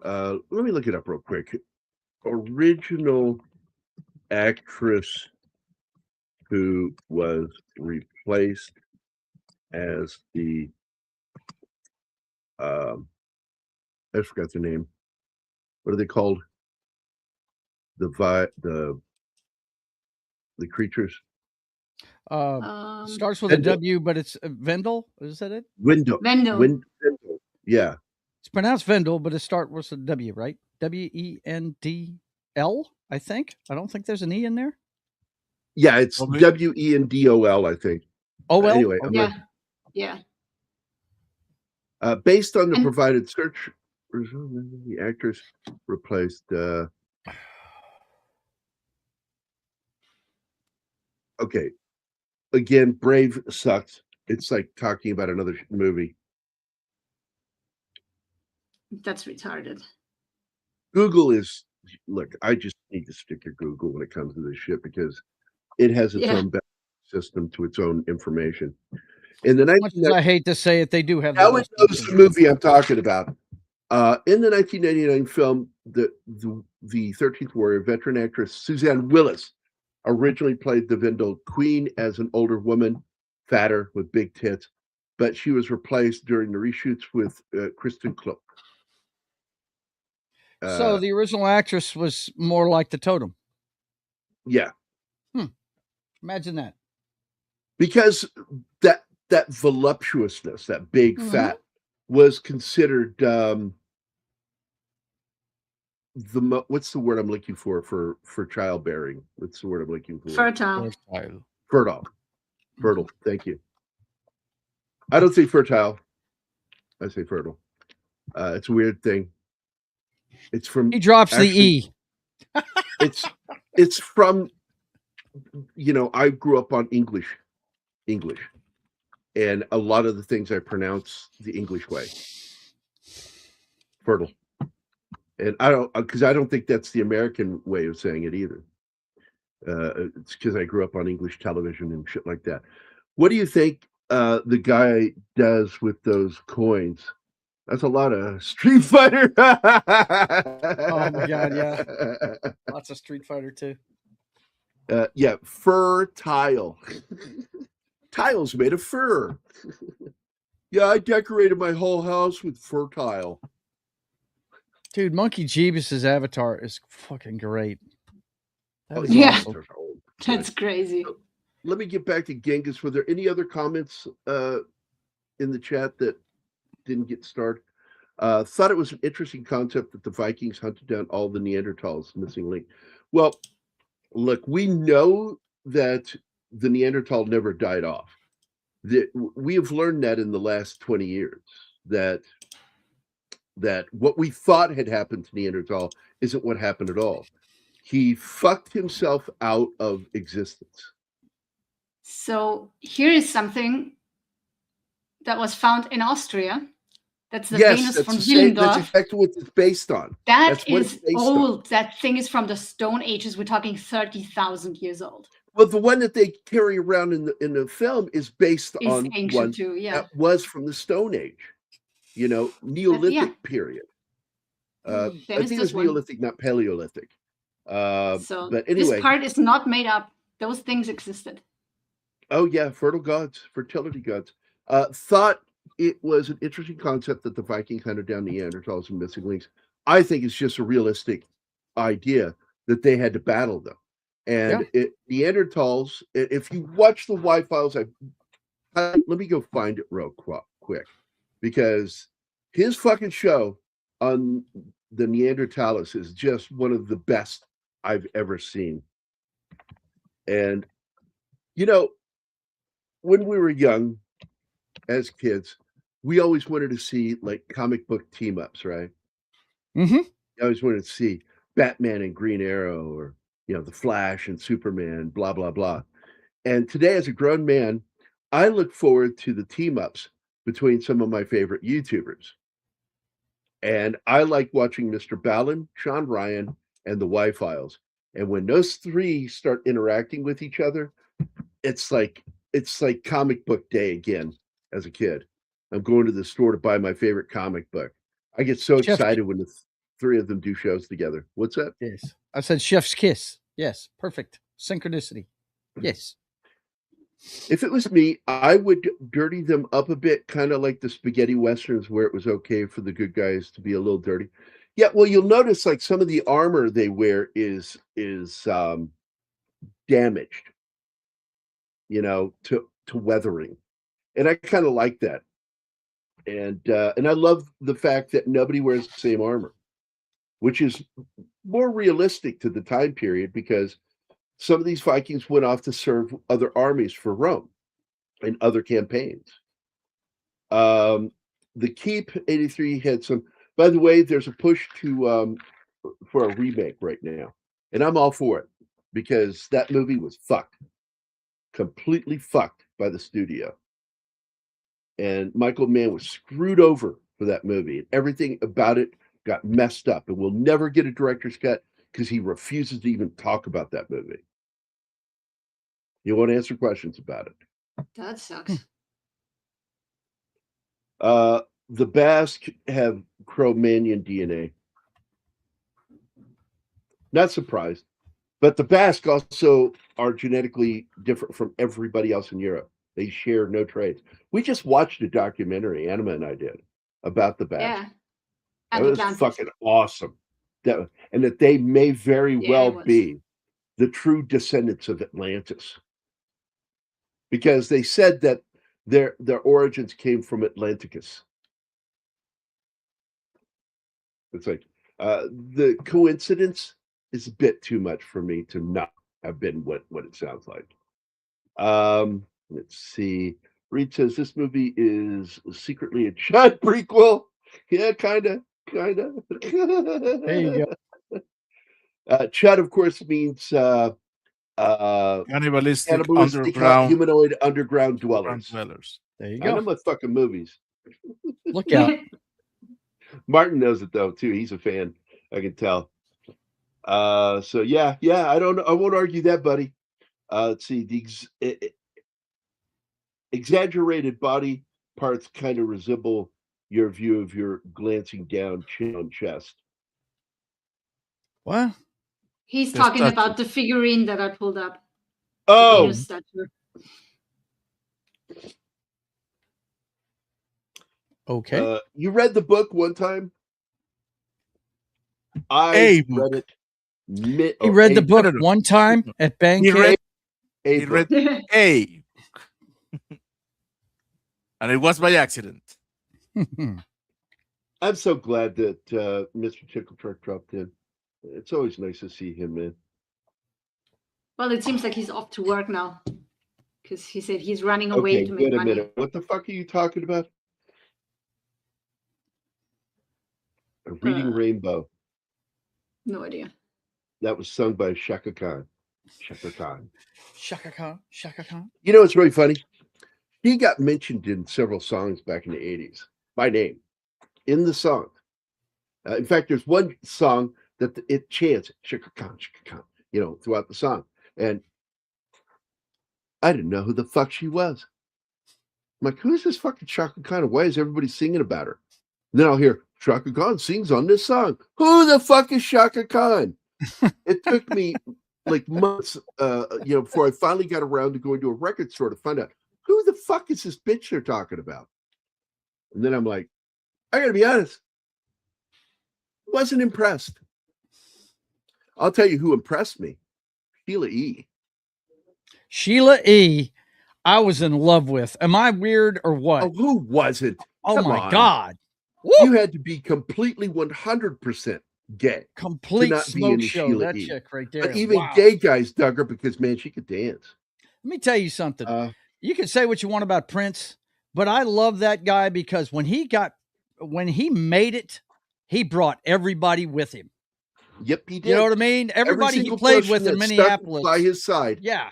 They brought succeeded with him. Morris Day and the Time, Shaka Khan, or not Shaka Khan, but the one you just mentioned, Sheila E. Sheila E. Yeah, man. He brought them all into the music business. The one I couldn't stand is the actress that ended up being a fucking druggie.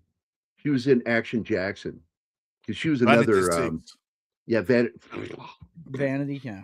Mm-hmm. Sheila E. also an incredible fucking drummer, percussionist. She plays drums and she's also a percussionist. Yep. And oh my fucking God, I will watch her fucking play drums. She has got some fucking fast speed rolls. Mm-hmm. God damn, she plays fast. Oh wait, what was that? Eaters of the Living sounds more threatening than Eaters of the Dead. There's only one good Vanity movie, and it's not because of her. Okay, and by the way, somebody said that they believed, a friend of mine said that they believed Elvis had faked his death. I said, do you know why we know that that's just stupid and couldn't have happened? Because nobody, especially Elvis Presley, would not have died on a toilet. Right. Who would make that up? Yeah. I died on a toilet. Maybe that was part of the plan. The people He would have choked to death on a Snickers bar. Right. Or a peanut butter and banana sandwich. Banana sandwich, yeah. Yeah, something like that. Not on the fucking, toilet. Nobody would make that up. Taking a shit and having a heart attack. Nobody wants to go out that way. Oh, but it's more believable. Not my point. Nobody wants to go out that way. Nobody would. Which is why when I threatened to kill a guy one time, and I meant it, I said, I know where you live, and I will shoot you through a window when you go to take a shit in your bathroom. And I convinced him to stay the fuck away from my kids. There you go. By the way, there's another great fucking actor right there. The Irish actor. God, he's been in some good stuff, man. Yeah, he has. Let me look up his name real quick. He's really good. Oh, I can do that for you right now. I've got it right here. His name is Tony Curran. He played Weath, the musician. Or Weath, I guess you could say. Weath. He's from Glasgow. Very good fucking actor. He is best known for Caliber, Outlaw King, which is a good movie, by the way. I do like it.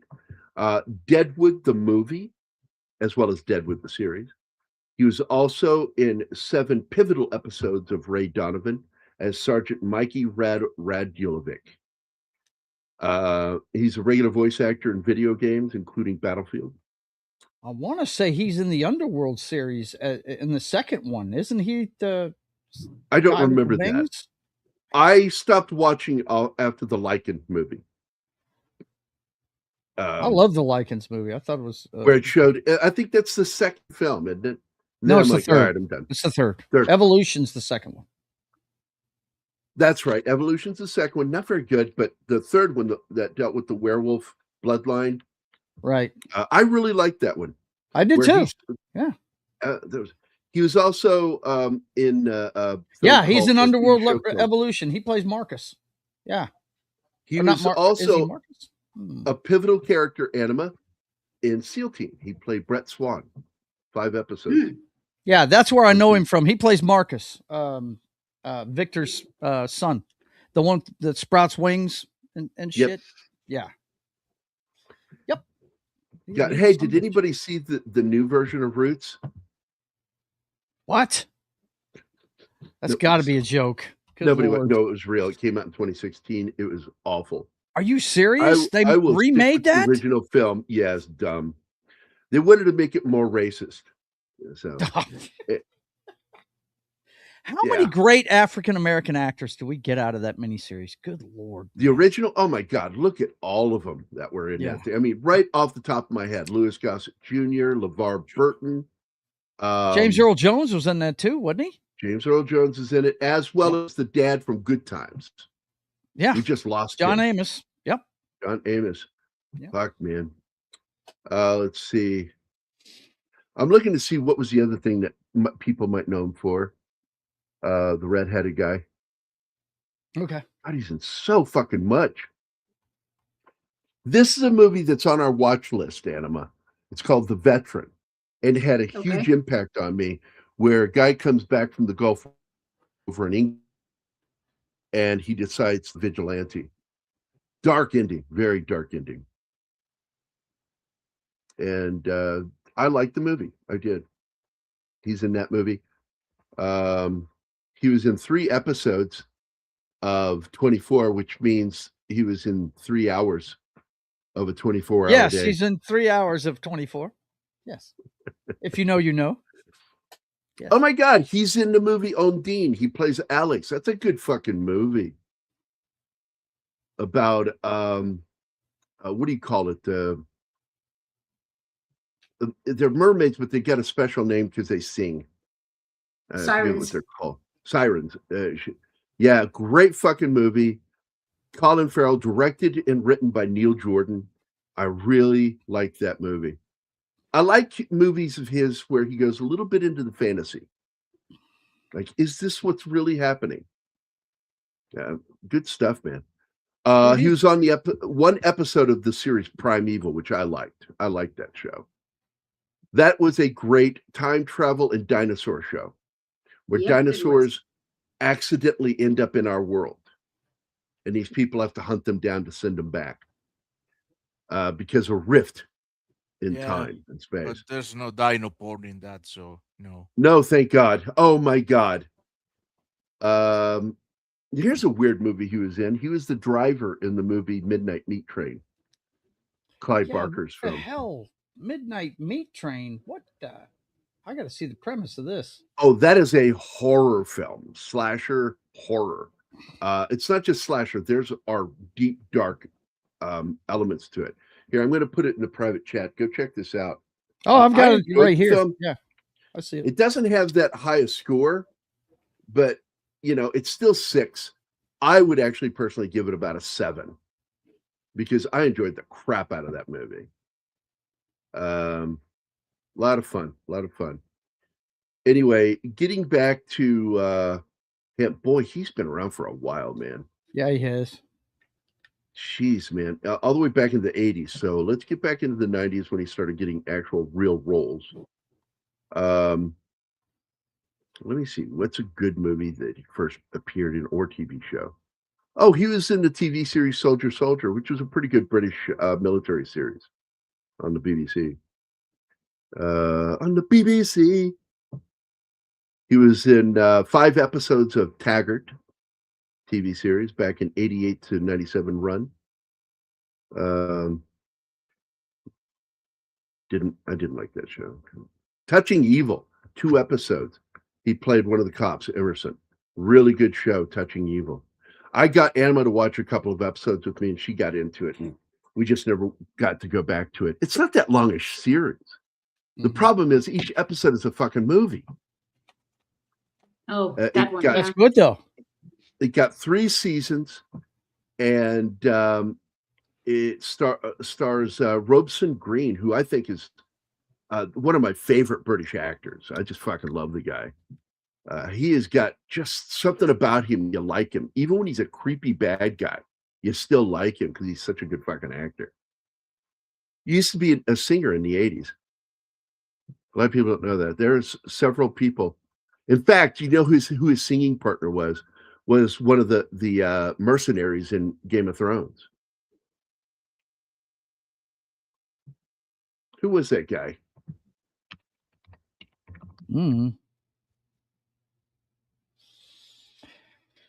It is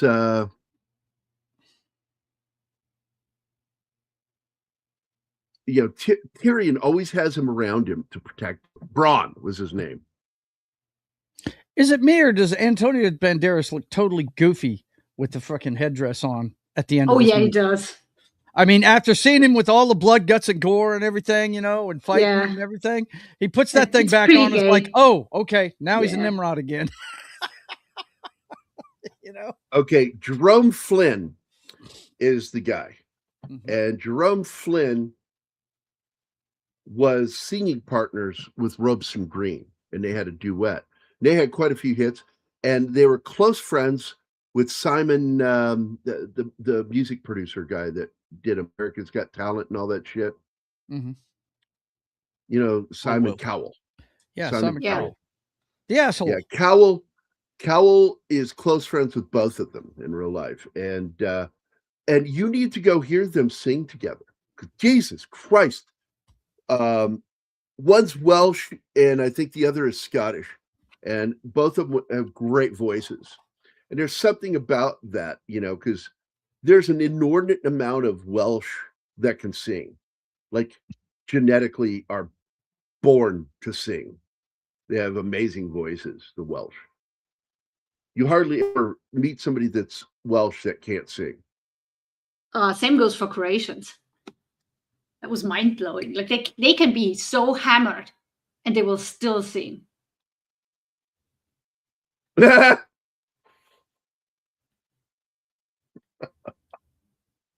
Monkey Jeebus. I would remake Roots where the black people say the N-word all the time and the white people are uncomfortable saying it, so they just say boy. Wow, I'm just looking at Tony Kern still. Is he the Invisible Man? Yes, this is Rodney Skinner League in League of Skinner. Extraordinary Gentlemen. Yeah, which we just watched. I love that movie. I do too. I love the portrayal of Captain Nemo in that movie. Oh yeah, the betrayal, by fucking what's his name? Dorian Gray. The greatest betrayal in the film is by Dorian to her, and when she kills him, that was fucking awesome. That was fucking awesome. Smoke show too. Oh my god. Oh, she was. She came to America and starred in the TV series La Femme Nikita, and I told you I got to work with her on a film, right? No. The movie was called Liberator, short film with Lou Ferrigno as Liberator, a superhero. Okay. And she's in it along with Michael Dorn and oh my god. Let me see if I can find it. Michael Dorn, Lou Ferrigno, and Peter Wilson. Wow. Yeah, here it is. Short film, 2012. Directed by Aaron Pope. I need to reach out to him, see how he's doing. Written by Jim Cirilli, who I worked with closely. Lou Ferrigno, Peter Wilson, Jessica Jade Andres, Don Wilson. And by the way, I became friends with Don's brother because of working on the film. We got chummy. Tara Cardinal is in it. Ed Asner. It's kind of weird. I can actually say I worked on a film that Ed Asner was in. That's kick-ass. And as much as I love the guy, he's a big old communist. Oh, yeah. Michael Dorn plays General Pollard in it. What's the name of this thing? It's called Liberator. It's a short film. Liberator. I think it's still available on YouTube. Okay. I did the cover art for the comic book, and in the movie, when the movie ends, the movie fades into a superhero shot from the comic art that I drew. So my art's in the movie, and then it was decided by Blue Water Comics that they wanted to publish a series, and I said I won't do a series. I don't want the monthly fucking headache of having to finish, 22 to 24 pages every month. Fuck that noise. Mm-hmm. I said I'll do the first issue, and then you can have somebody else take over. It is so weird to see a picture of Michael Dorn without that Klingon makeup on. He looks so different. Yes, I know. It is so weird. It is weird. And I've met him. I got his signature on the wall over here, but man, it's still to this day, it's like, wow. They totally morphed that guy's face when they put the Klingon stuff on him, And I know that, like, one thing I do always like is that it changed over time, because, like, he would be in there for 6 to even 8 hours in makeup, and finally they got it down to, I think, an hour and a half to 2 hours by simplifying the pieces. Going on to him is just one piece instead of multiple. Right. It was basically the bridge of the nose, the forehead, the wig, and then they would do the additional typical makeup on the face. Yeah. Blend it. And it worked. It worked. My big frustration with this, it kind of pushed us to basically only see black guys as Klingons. Yeah, which is why there were so many black actors playing Klingons. And Candyman actor, I forget his name, God rest his soul. He played Worf's brother. Handyman. And I can't think of his name. I don't know why. Very well-known actor. Can't think of his name. It's Joe in Edge of Tomorrow. The guy who gets on your feet, maggot. Yes. Yeah, 1992. Tony Todd. Yes. Thank you, Monkey Jeeves. Yep. Tony Todd. Okay. Right when you said it. And I follow Virginia Madsen online. I love her Facebook account. God, that was Tony Todd? Yeah, I Tony didn't even Todd recognize him. Worf's brother. Shit. No, I meant, we just got done watching Edge of Tomorrow Saturday night, and I didn't even recognize him. I am so stoked to get a sequel, possibly even trilogy. And I wouldn't mind if they even did a series bounced off of it about having to deal with this alien race. Because they're cool, man. The time manipulation. El Mariachi, Desperado, and Once Upon a Time in Mexico. I liked El Mariachi. I liked Desperado. Not that big a fan of Once Upon a Time in Mexico. Once Upon a Time in Mexico. This is a sellout film. It seems like they shoved Johnny Depp into that. It really looked ham-fisted. That is not a film for that character. And I didn't like it for that reason. Yeah. He would have been Tarantino with that. J. Jonah Jameson, because he played the original on TV called Lou Grant. Lou Grant. Yeah, no shit. Is J. Jonah Jameson, no doubt. Only was I love television. There's show. a line that I use from Lou Grant when he was on Mary Tyler Moore Show. When she walks in and she's got a hangover from the night before. He goes, "Do you have a hangover?" He goes, "Let me just say that my tongue tastes like the underside of a sheep herder's sandal in June." Ew. That's gross. And I laughed so hard. And that I was how old was I? About 10 years old when that came out. That was a long That time joke ago. embedded itself into my psyche to where it's always there for just grab if I need to describe how my mouth tastes. That joke is always there. Because I've used it on you, Anna. I said it to you once. Yeah. I woke up, I slept, my CPAP turned off on me, so my mouth was open all night, and I snored. And I woke up and I said, my mouth tasted like the underside of a sheep herder's sandal in June. Stan Lee is J. Jonah Jameson. That's a fact, Monkey Jeeves. Yep. That's an actual fact. That's that a J. Jonah self-insert Jameson, in the Spider-Man lore. That's right. He didn't do it. He didn't do it. No. It was those that were working on it that did it. Okay. And he liked it. He thought it was funny. But they were kind of poking the bear when they did it, showing what a dictator he is. A penis potato. Let's see. Slasher Fred is here too, by the way. Oh my God. Making sure I didn't miss anybody. I'm getting too distracted by this IMDb page. I get lost on there sometimes. I really do. IMDb is a fun place to get lost. It's like getting lost at a library that's specifically about just movies and TV shows. That's it. And video games too. I had to get off the Peter Wilson page. Oh my God. Well, that whole thing came from a movie that came out in the 60s here in America, Fastest Guitar in the West. And it's where a guy carried a guitar that actually was a gun inside.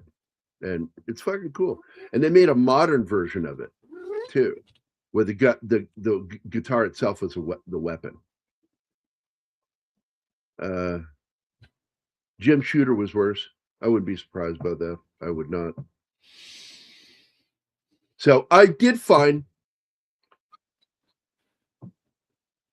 it's a short little documentary, 45 minutes long. Humans versus superhumans. And humans versus superhumans when monsters were real and we almost went extinct. And in this one, he talks about fucking Neanderthals.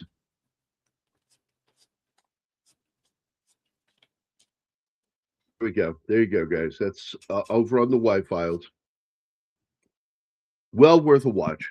Always worth your time. I hope everybody, because I wrote a lot of notes watching documentaries about the film, reading about it, and I found a lot of cool information about the movie we watched today. But this is, if you don't watch, it's obvious you're passionate about this one. That's for sure, no doubt.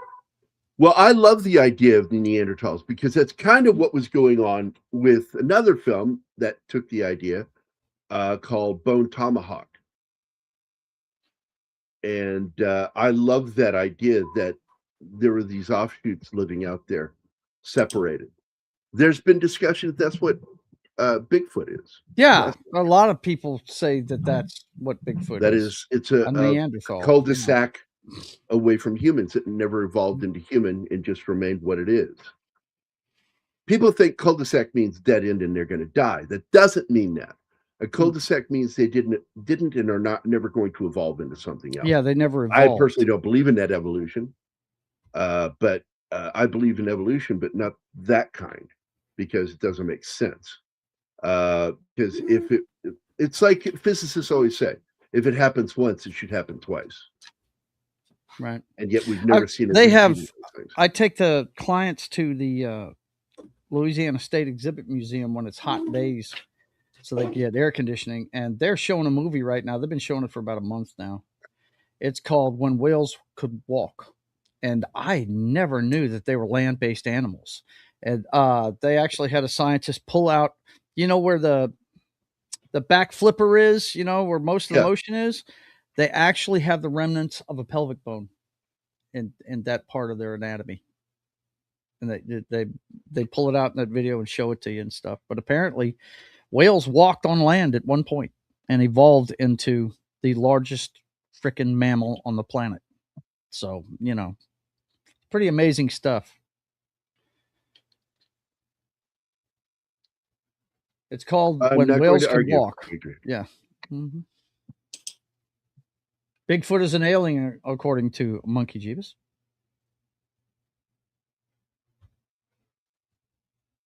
Did you know that their penises are called dorks? Mork with a dork from Mork? They didn't like us saying it in school. That's how I learned that. Because we would call each other dorks. Yeah. Dork. Yeah. Dork. You're so dorky. You're a dork. It's like, you shouldn't say that. They don't use that word anymore, do they, Gary? No, it's a word I still like. I still use it. Yeah. It's dork. I call things dorky all the time. It's I call myself a dork half the time, man. Yeah. Shit. But I found it here, and I'm going to share the link with you guys. Robson Green and Jerome Flynn sing Unchained Melody. This is back in the 80s. Get out of here. So both are well-known actors, but at one time were well-known for being singers over in the UK. So there you go. If you guys want to check it out, Unchained Melody. They got great voices, man. Very, very lyrically gifted. What do we got here? Dolphins did too. Yeah, the vestigial bone. There are some snakes that still have the pelvic bones.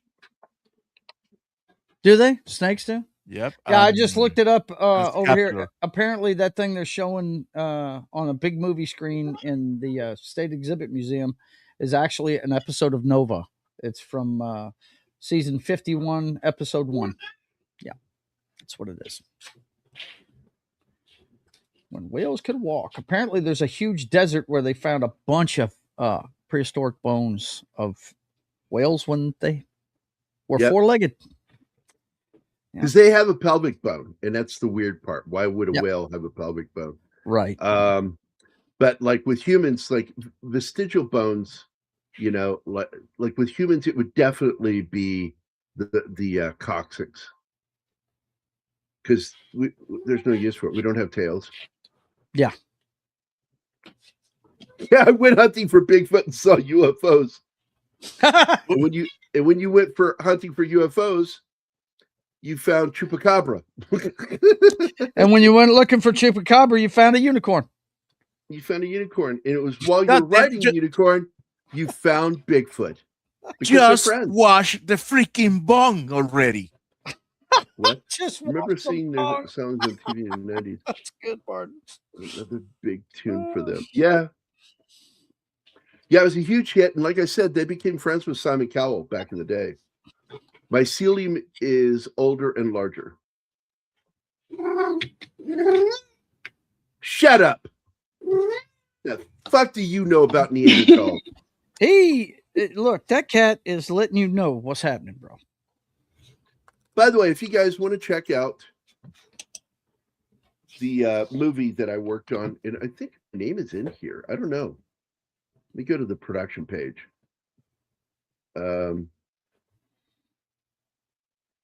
I should be listed on here. Control F, Gary. Yep, there I am. Comic artist, Gary R. Cassell. And my buddy Omi Romalante was the colorist on my artwork. Very good artist. Dick in real life, though. I only say that because we're still friends. Of course. And my friends tend to be dicks. So we get along. Dicks like dicks, man. That's why gay is so popular. Yikes. You're scaring me. Divert from this conversation quickly. You're saying that your celium is killing the trees in Oregon? Why do you want to kill trees, Monkey Jeebus? What's up with you, monkey? Stop it. Stop killing the trees in Oregon, man. It's sort of like in Virginia, we have that plant called, we call it the Virginia creeper, but it's kudzu. It's a Japanese. That shit plant. grows like crazy. It grows over. It creates a canopy over trees and kills the fucking floral life in the area. Just murders it. Cuts the sun off from it. Yep. Genghis liked my joke there. Mycelium. What about your celium? Right. Anyway, it spreads and chokes the roots. That's what she said. We get an offshoot of that on lakes around here. It'll just grow across a lake, dude, and cover up an entire body of water if you don't do something about it, if you don't get rid of it.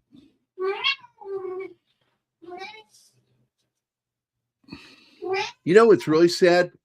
There was this beautiful place. It was completely man-made called the Salton Sea. And it ended up being a great sanctuary for certain animals. And it was a beautiful location. They had resorts there. People go there for the skiing. Now it's pretty much just well known for being the name of a Val Kilmer movie about drug abuse that took place there and a murder. And it's a good movie, by the way. Salton Sea is Val Kilmer. I like that movie a lot. But the Salton Sea is a really great place. If you've never heard of it, go check it out. There are documentaries about it on YouTube. That it used to be in a major resort and people owned property there. And what happened? Excessive salination, because it's a saltwater lake. As the water receded or evaporated, it didn't have a resource to keep it filled. So eventually it slowly began to dissipate. And as the water became less and less, the salinity grew. Where's salt going to go? Nowhere. All that salt is still there. Yep. Yeah, that's how you get salt from the sea. Yeah, and it became toxic. It's now toxic water. You don't want to be in that water. It'll kill you down there. Yikes. And it smells really bad. I'm assuming you've probably been there, Monkey, being where you live and everything. It's not far from where you lived before.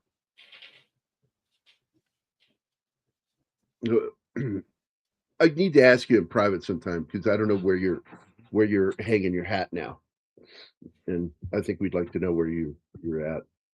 Wasn't he in LA? Yeah, he was in the outskirts of it. He was in. You were in LA County. He's in Oregon now. You were in Oregon now. His psyllium is killing the trees. That's why you know so much about it. That's interesting. It's odd. The mycelium started killing him the moment you got there. So it really is your psyllium. Coincidence? I don't think so. No, it's cool that you moved up there. My sister Susan lives there. She lives in Portland. Bruce still lives up there. He lives in Ashland. That was that night when he said he made the announcement at the dinner table. We're all sitting there. Josh and I are talking. And he says, "Well, I guess I'll just go ahead and let the cat out of the bag. I am moving to Ashland, getting out of Hollywood." And I said, "Well, it'll give your ego a lot more room to grow." Right? Josh was like, "Oh my God, you said that to him." No wonder he doesn't want to do interviews with me. Because I shit on him a couple of times, and then I yelled at him over Josh. Be nice, Gary. Be nice. And I felt like, well, I was being nice. I was getting upset because Josh was having a rough time, man. And I said, there is nothing I can do about it. You're the only friend of his that has anything to give that could help him out right now. And I said, I hope you do it, man. And then a few weeks later, he had emailed me back. I didn't hear anything from Josh about it. And I sent him a very regrettable fucking email. And I regret it to this day, what I said. And, but it became funny. It's a funny story because Josh and I were talking. And I said, I'm still pissed that Bruce didn't do this. And he goes, Bruce did do that. And I went, wait, what? He goes, yeah. I said, he did? He goes, yeah. He says, yeah, he just reached out to me and helped me get through this shit with the court and everything. Really helped me out. And I went, when did he help you? Do you know when? Like, could you give me like the week that happened? And he did. And I went back and looked at the letter I sent, and my letter was sent after he had done this. And I told Josh, and wow. Josh laughed his ass off. And he goes, I bet he's pissed at you. Man. And I'm like, I apologized to him. I did. And also recently I thanked him. I said, because, you know, Josh was a big part of my life. We've been friends for 30 years, man. And Bruce introduced us because they were childhood best friends, you know? Mm-hmm. And so I shared a best friend with Bruce. We had that commonality. And we would only really, after the email, like we had to deal with the special edition release of Running Time by Synapse Films. They were going to do a special anniversary release of the film on Blu-ray. First time on Blu-ray. And I got to do the cover art again. They paid me to do the new poster. And we had to talk to one another, and I had to sit in an interview with Bruce. And the whole time I felt like, God damn it, he fucking hates my guts. I'm just sitting here, and he is just tolerating me. And I feel like my last email to him proves my point that I think, and I don't blame him for not liking me. I don't blame him. I get it. Yes, it is. But it's also a lot of mountains out there, and he lives up in the mountains. In fact, for a while, Josh Becker lived in a mobile home on Bruce's property. And funny stories would come up, like Bruce, like would just wander up there on the weekend, just go for a hike to go up there just to smoke weed with Josh, because he knew Josh always had good weed. And I'm sure I'm not letting the cat out of the bag that Bruce smoked weed. He's a pothead. Harrison Ford's a pothead too. Oh, he's the biggest pothead in Hollywood. Yeah, I actually went to the Shakespeare Festival there one year with the Rude Mechanicals. We traveled all the way across the country to go there. And it was a lot of fun. I used to be in a traditional Shakespearean troupe, which meant there were no females. And I liked it when we would do improvisational Shakespeare, fake Shakespeare. And you would make up a whole, like you would ask the audience, what's the Plymouths? Who are the characters? And you would go talk amongst yourselves, and you come out and you do an entire single act fucking Shakespeare play. Yeah. Robin Williams wasn't the first one to do that. They've been doing that for a long time. Oh man, if you are really good at Shakespeare, it is. His was so frenetic though, his energy. Yeah. And I kind of stole from that because I like the way he did. Forsooth, dear coz, dost thou not know that I have stood here so long that I doth not know if my legs feel or not? It must be these Jordache I'm wearing. Robin Williams joke, Saturday, not Saturday Night Live, but Tonight Show. Yeah. The Jordache joke. Forsooth, dear coz. I did not watch him on Film Threat earlier. You should go check it out. It's always a good interview. He's a lot of fun. He's basically dissecting everything wrong with Hollywood. And I got to remind you, when we had dinner was the week that he moved out of Hollywood. He got tired of Hollywood. Everybody is. Everybody. And he's a big ass liberal too, you know. It's not just politics, it's behavior. The immoral conduct of a lot of these people. There's evil in Hollywood. It's an evil place. Mm-hmm. Yeah. It shouldn't be evil, but it is evil because of people that are there that are evil, working in that industry. A lot of fucking sexual predators. I'm just going to put it that way. I think that when it all comes out in the end, you're going to find out that there were more sexual predators for children in Hollywood than all the priests in the world combined. Oh yeah, somebody who was it? There's a couple. I think it's a few of the co-stars of Hayden Panettiere is calling for stricter rules for child acting and stuff like that because of what's happened to her. You know. Well, I think that you should have to go through a process before getting hired on a film where don't rely on normal people, but you have to pass a federal and local law background check before working on any film with children. To cut down the number of predators on the set. Yeah, I hear you. You got to do it. They're not protecting these kids. Yeah. I just found out that one of the guys that worked on one of my favorite films of all time with Jack Black, School of Rock, I fucking love that movie. Yeah. Was a convicted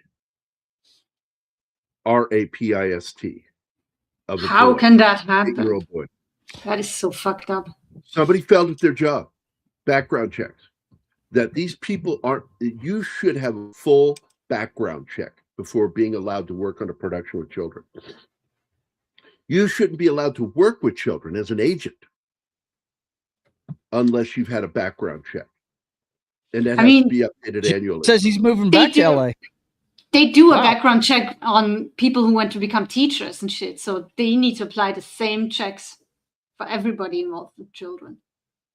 Well, just so you know, Reed, he has the best explanation that if you want to watch and have it make sense, just watch Evil Dead 2 up to the point where he becomes possessed, and then start Army of Darkness right when he gets possessed at the beginning of the film, where they re-show everything that happened in Army of Darkness. They completely remake with Bridget Fonda as his girlfriend. If you do that with the two films, you're good to go. Not the third film, because the first film doesn't make sense. It doesn't even fit into the universe anymore. When you watch it, it's a different kind of film. Ash isn't funny. It's not no comedy. Evil Dead 2 is when he brought the Bruce Campbell comedy to it. Yeah. And so I'm more of a fan of Army of Darkness and Evil Dead 2. And the two films do kind of go together. And in Evil Dead, the original, he's more of a scared guy freaking out. Yeah. Yep. He's the ironically, he's the last girl. I'm moving back to LA in December, January. I'm glad, Monkey. I'm glad. Speaking of the industry, the mom from Everybody Loves Raymond is on Andrew Gold Heretics today.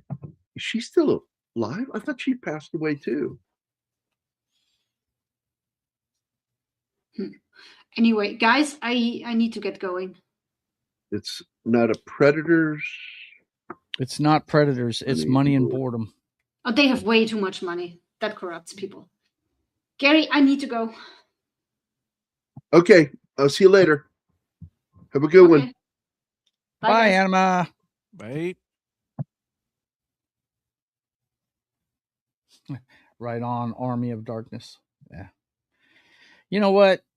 That's one of those movies you don't even have to see the rest of the Evil Dead series. You can watch that. That's a standalone movie that'll crack your ass up. It's Army of Darkness retells the first, the first and second story. Yeah. And so it's all in one movie. Yeah.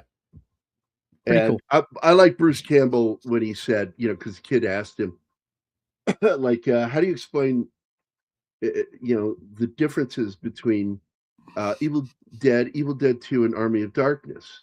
Because they're supposed to be sequels, right? But they don't work. He goes, well, clearly it's the tumor in your brain. And he's like Arnold, I don't have a tumor. Don't have a tumor. And Bruce has come back to that was, I remember he says, well, something's wrong up there. You better get it checked. So.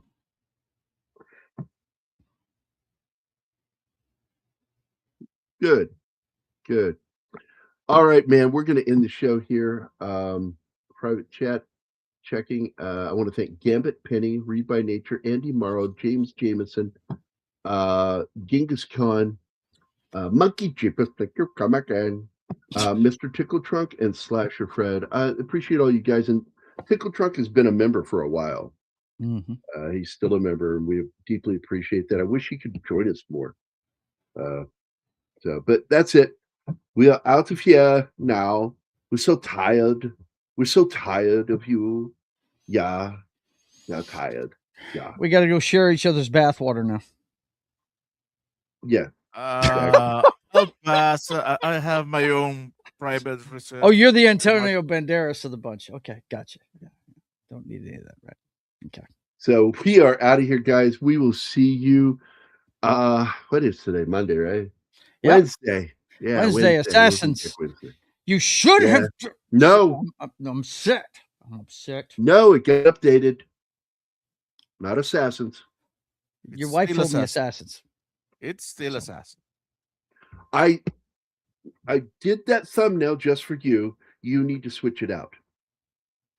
Okay, You need to do Desperado. I'll see this thumbnail, but not the description. And like I said, the slideshow. I want you guys, Joe, I can give you access to this thing too. Anytime I put this movie / this movie, that means one or the other. You guys give me your input as to which one you think is better. And also, if you see a film and you think there'd be a better film than that one, okay, fucking let me know. Cool. I surely will. Martin, can you share the link with him, or do I have to add him? The link to what? To the group? Fuck off. The link to what? Is it an X thread or is it a group page? Somewhere? Oh, do you want me to add him, Joe? Okay. We'll do this after. But yeah, I'd be glad to give you my input, man. Because I told Martin when he told me it was Assassins or Desperado, I'm like, dude, I'm only on Wednesday. Tell him I want to see do Desperado. That's what we're doing. I made the thumbnail for it. We can do the other film some other time. No. Like the blacksmith is playing a normal customer in the S-Mart. Shop smart. Shop S-Mart. Shop S-Mart. Yes. This baby runs you $105.95. It's got a cobalt finish, oak wood stock, and a hair trigger. This baby runs for $105.95 at S-Mart. That's right. Shop smart. Shop S-Mart. Do you understand that? Do you get that? Monkey, don't be telling the cops. Now I swear, the next one that you primitives even touches me, yeah, and he shoots the fucking she-demon. I fucking love that movie. Great liners. Screwheads. Yeah. I'm even the red and the leader of all its peoples. Well, hello, Mr. Fancy Pants. Let me tell you something. You ain't leading but Jack and shit, and Jack left town. That guy's great. Fucking great dialogue. I fucking love that movie so much. All right, guys, get us out of here, Gary. We got to go. All right. Yeah. I'm going to pull us away one by one. First, Joe. Joe, say bye. Bye. Martin, say bye. Bye. All right, guys. We'll see you next time. Everybody have a good week, and we'll see you on Wednesday. All right.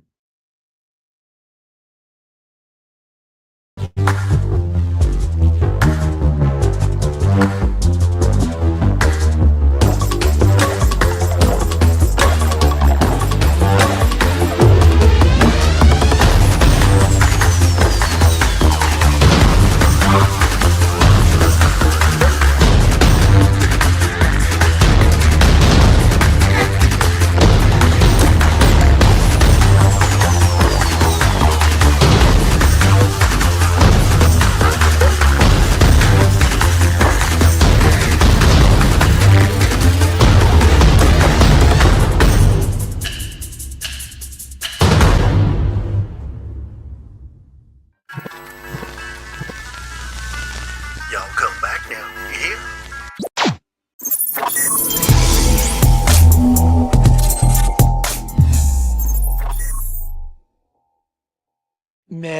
gaming.